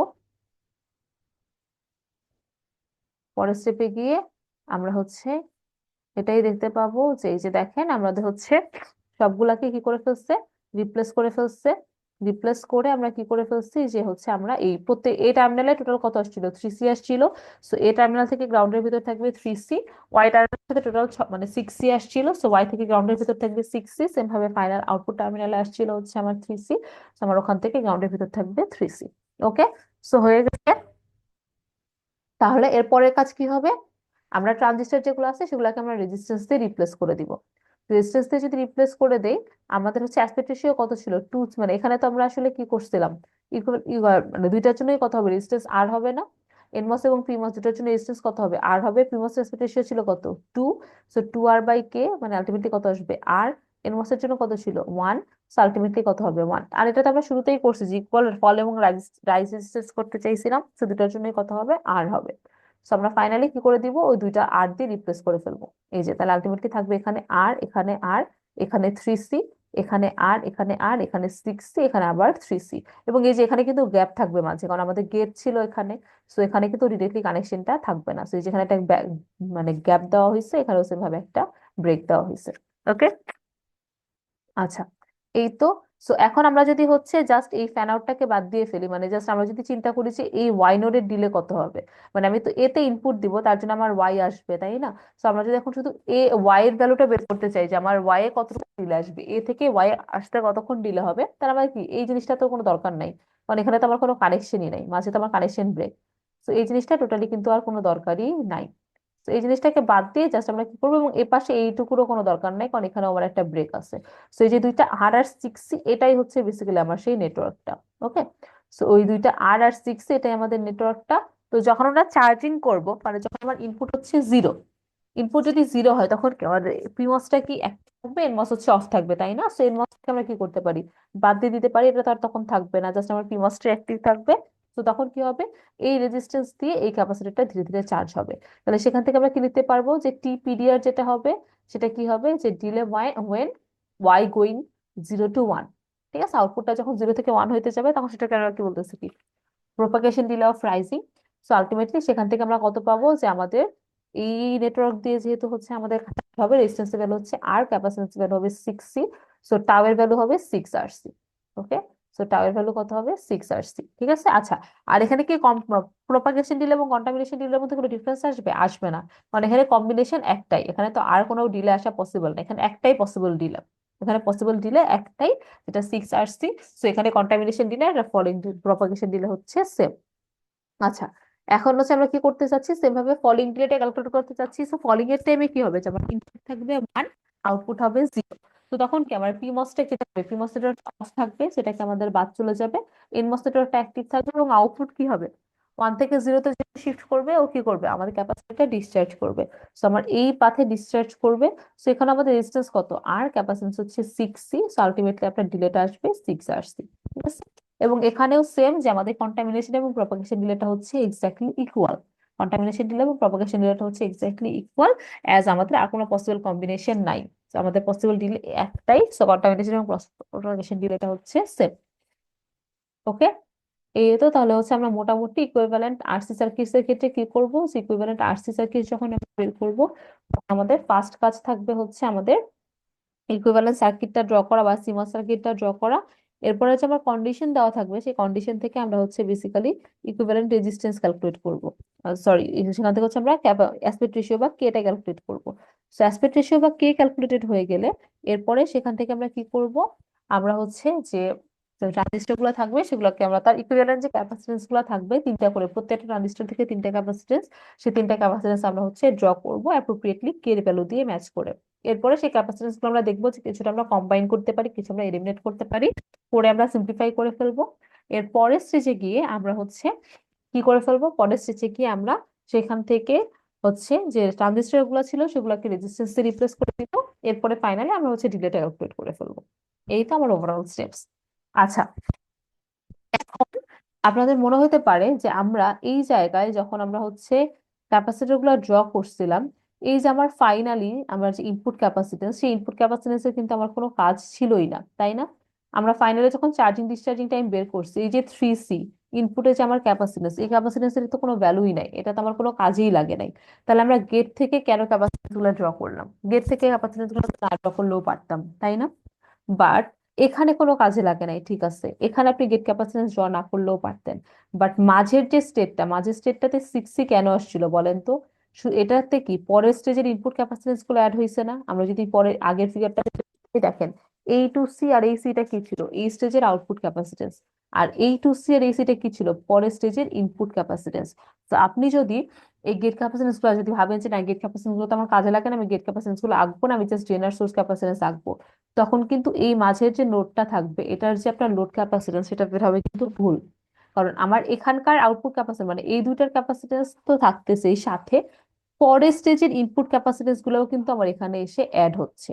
ওকে, যদি আমার পরের স্টেজে যদি আউটপুট না থাকতো, ঠিক আছে, ধরেন এটা নাই, আপনাকে যদি ফ্যান আউট অফ ওয়ান না বলে দিত, জাস্ট যদি বলতো জাস্ট একটা ইনভার্টারের হচ্ছে আপনি ডিলে বের করেন, জাস্ট একটা ইনভার্টারের ডিলে, সেই ইনভার্টারটার আউটপুটটা কোনো আরেকটা ইনভার্টার এখানে যেরকম কি ছিল যে একটা ইনভার্টারের আউটপুট আর একটা ইনভার্টারের ইনপুট দিয়েছিল, আমার ফার্স্ট যে ইনভার্টারটা আছে সেটা ডিলে ক্যালকুলেট করতে বলছিল। যদি এটা না বলে জাস্ট বলতে যে এটা ইনভার্টারের ডিলে ক্যালকুলেট করেন, এই জিনিসটা নাই।